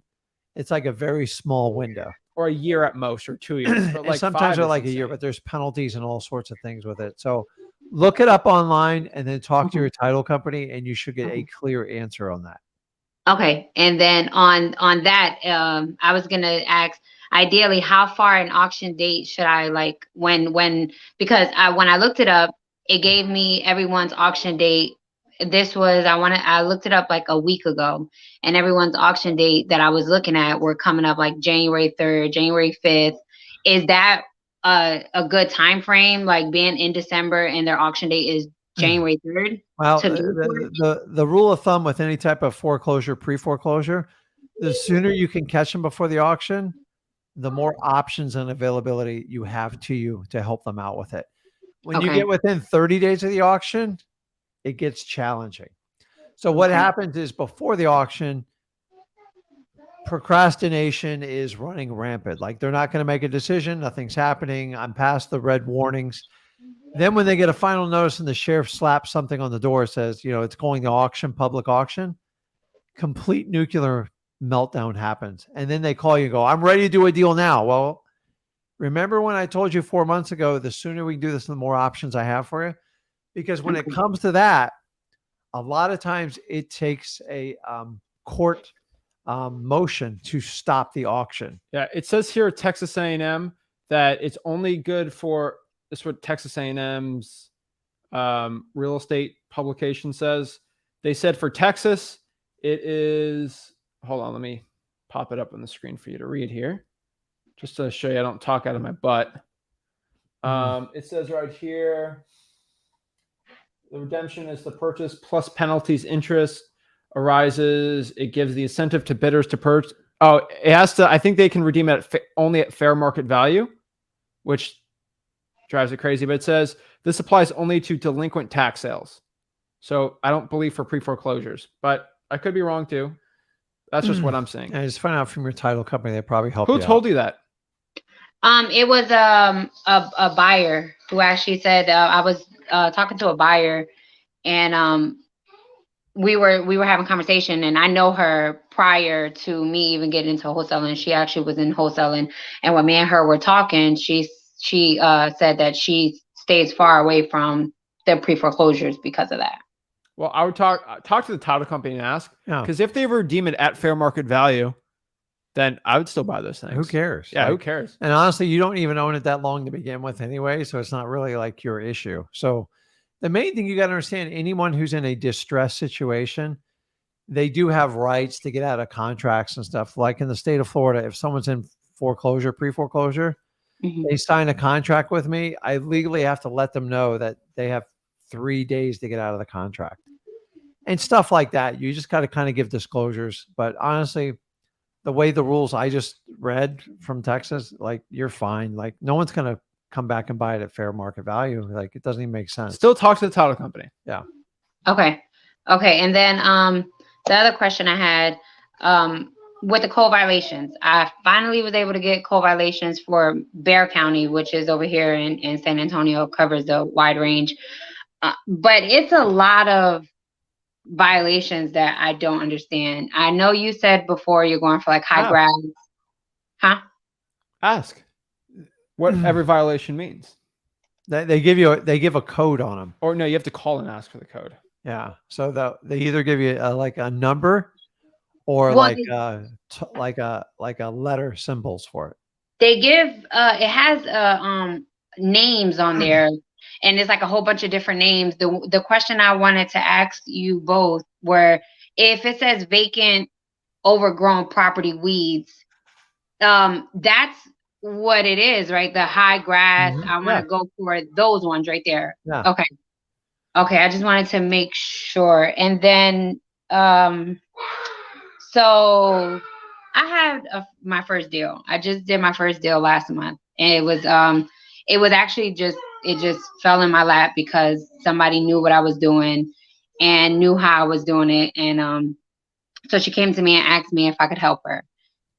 So we got it under contract. I did everything right.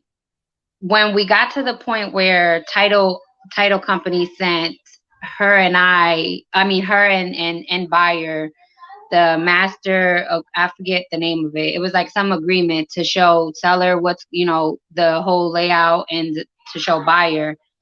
She calls me and she like flipped because she didn't feel like I should make what I was supposed to make, and caused me to argue with me at title. In that situation, How would you go about that? Go Like, to wholesaling.com and ask the questions to your buyers the next time that the right ones to ask. A very important question we ask all of our buyers before we even give them a contract, an assignment contract, is, first of all, are you okay if I made 100K on this deal? Yes, I am. Perfect. Okay. And then you send the assignment contract and you make 40 and they won't be upset. Did you ask that buyer that question? it wasn't the buyer, it was the seller. Oh, the seller? The seller. The seller felt I shouldn't have made. How much were you making? Huh? How much did you make? It was supposed to be 16,000. 16,000. Yeah. It was supposed to be 16,000. She made a huge argument about it. And because it was my first go around and I was nervous, I didn't want the deal to slip. Oh, the seller? Yeah. Oh, this is easy. So first of all, Mr. Seller, did you sign an agreement to buy the property for 90,000? Yes. Are you upset that you're getting 90,000? Are you upset that you're getting the amount of money you agreed to? I'm giving this to my partner. The way that we're doing the profit split on this is I'm getting the profit up front. And then when they sell it and they flip it, they're getting the profit too. Because I don't want to wait until they flip it in 3 to 4 months. They're giving me some money for the proceeds up front. Is that a problem? You're getting what you agreed to. We're flipping the property. You've known this. We're going to make money off of the property. I'm getting some of my proceeds up front because I don't want to put in a lot of money in the renovations. That's it, Mr. Seller. And then just letting, how can they be upset over that, right? And then letting the seller know, say, listen, just to let you know, I do this to make a profit. Depends on how much work the house needs, how much money I got to bring to the table. There's a lot of factors that come into play. If you set that conversation up very front when you meet with everybody, you've planted that seed. So if they come back and have like a meltdown on you, Mr. Seller, remember, I told you, I do this to make a profit and to help you out. But that's it. But the last thing you ever want to do, and I feel for you, is get into a hem-haw with the seller, because think about it. They're up. They were okay with the price you're getting them. Now they see what like you're making on it, and then they're upset. It's kind of like, why can't I be getting that? Because you wanted a no hassle deal to get it done. So always preempt them, say, listen, do it, make a profit. I have no idea if I'm even going to make a profit, but this is what I do. Once you disclose it, you can kind of push it back to them and go, listen, this deal was tight even to begin with. And Zach's saying, listen, I'm getting prepaid because they're going to do the rehab. It is the truth. But what you have to do is work out an agreement with your title company, because you're 9 times out of 10, your title company made it a much bigger deal than it needed to be. Because did you know that most sellers have no idea even to find out what your profit amount is on the HUD unless someone points them to it? So I would review the process with your title company to make sure they're not running you under the bus as well. Okay. Remember, who brought the business to the title company? I did. Yeah. So they need to kind of like do a better job. I'm willing to bet your title company made it a bigger deal than it needed to be. And that's why you're having this problem. Yeah. You do a lot of wholesalers use that title company? Yeah. So talk to them and go, listen, my seller like freaked out about this. So I've literally sat in a title company, like the ones I don't do business with, and they go, hey, well, we're guessing what the title company said, so we don't know. So sometimes they go out of the way. They go, hey, Natalie's making 16,000 off of you. It's like terrible wording. Maybe it wasn't. Maybe it was on the HUD. We don't know. Yeah. So we're just guessing. Talk to your title company and do a preemptive strike with your sellers. Well, why did the seller get upset? Was it on the HUD or did the title company say it? She's seen it on the HUD, and she's on the HUD. So we can't blame the title company. Yeah. We're not doing a blind HUD. So she was already, it started kind of going. She knew that I was going, the thing was she knew I was going to wholesale it. She knew I wholesaled. It's even worse. So how much did you have to take off of it to make her happy?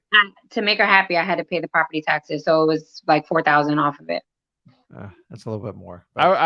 You could have double closed it, and I would double gave up $2,000. Oh yeah, see, and I probably that's what I probably. And I'm not a big fan of double closing. It's because it's going to cost more money, but sometimes you have to do it. Go, okay, I'm not going to get $4,000. That's insane. but I'll give $2,000 back the closing costs to kind of figure it out. Like, this is what happens. This is wholesaling that like none of the gurus will tell you about. This stuff happens. So always preempt by saying, hey, I'm going to make a profit. And then number 2, just go in and make sure. I would have played hardball. If you told her you're going to wholesale it and she's upset they made 16, I would have played hardball. I would have probably, just because she's trying to get something out of it. And that's how I felt, but it was causing confrontation just in my house. It was a mess. And I was like, you know what? I would have double closed it, but that's fine. In the future now when it comes up. Yeah, I was happy for the experience, and I was just being grateful that I got to see it all the way through. I got to go from A to Z. I got to do it, like, okay, I actually built relationships doing it. So I just was like, you know what, forget it. Just whatever to make her happy. $8,000. So you know what? You saved the deal yourself. There's nothing bad about that. No. So good for you. Thank you. Thank you. And then my last question. Oh, no, 2 more. Okay, so I use REI, and I know REI has like a lot of different rules when it comes to SMS blasting. REI. Huh? REI.com? No, REI Reply, the software. So I use the SMS blasting on there. And I wanted to ask you, I'm getting a lot of, I know that initially you'll get a lot of no's. I'm getting a lot of no's, but I wanted to just get your input on what would you think that a good first issue, huh? What's your delivery rate? Well, that I kind of went through. I had to contact REI get on a couple Zooms with them because my delivery rate was really, really bad. But now I fixed the delivery rate. Now it's like 80, it's in the 80s and 90s. Okay, good. So I got that problem fixed. And so now I'm getting more responses, and a lot of my responses are all no's. And I just wanted to see if you thought or your input on what the initial first message would be. Like my initial first message is wholesaling.com and go through the SMS modules to see what it should be. It's the double whammy approach. You hit them with a question, and then you get them respond, and then you hit them the second time. Okay. All right, cool. And then I think that was it. Oh, when it comes to code violations, and I was able to get it off the Bexar County for San Antonio, and I'm struggling to get it with Dallas. I'm trying to go into Dallas, and I'm struggling to get it with Dallas. When it comes to code violation, I know like water shut off. I know you talk about calling and trying to get it via phone. When it comes to code violations for Dallas, should I call because I can't find? So I just called the code enforcement department. Okay. Yeah. All right. Be very nice to them, and they should give it to you. Okay. All right. Well, I think that was everything. Thank you all so much, and Merry Christmas and a Happy New Year's. You too. Congrats on that deal. Awesome. Thank you. Thank you. All right. Have a great one. You too. Boom. 8,000. That's not bad still. So, guys, that's how you get your first deal. 80% of the time, it's going to be through those methods. And if you're struggling right now, do those methods. So, guys, this is Zach Ginn signing out. Rick Ginn signing out. I will be here tomorrow live, and then I'll also be Thursday, and I'll also be Friday. Rick's hopping off for a fishing trip with some family, and I'm staying here for the lives. But yeah, so it'd be a pretty fun week. But that's why Rick's on here early today. So yeah, we'll figure it out. We'll have fun. So we're gonna keep everyone updated on it. So guys, I appreciate it. I'll hop on 1 o'clock tomorrow. See you. But most of your questions, again, if you have questions like the SMS script, I don't have 45 minutes to break down my double whammy SMS script.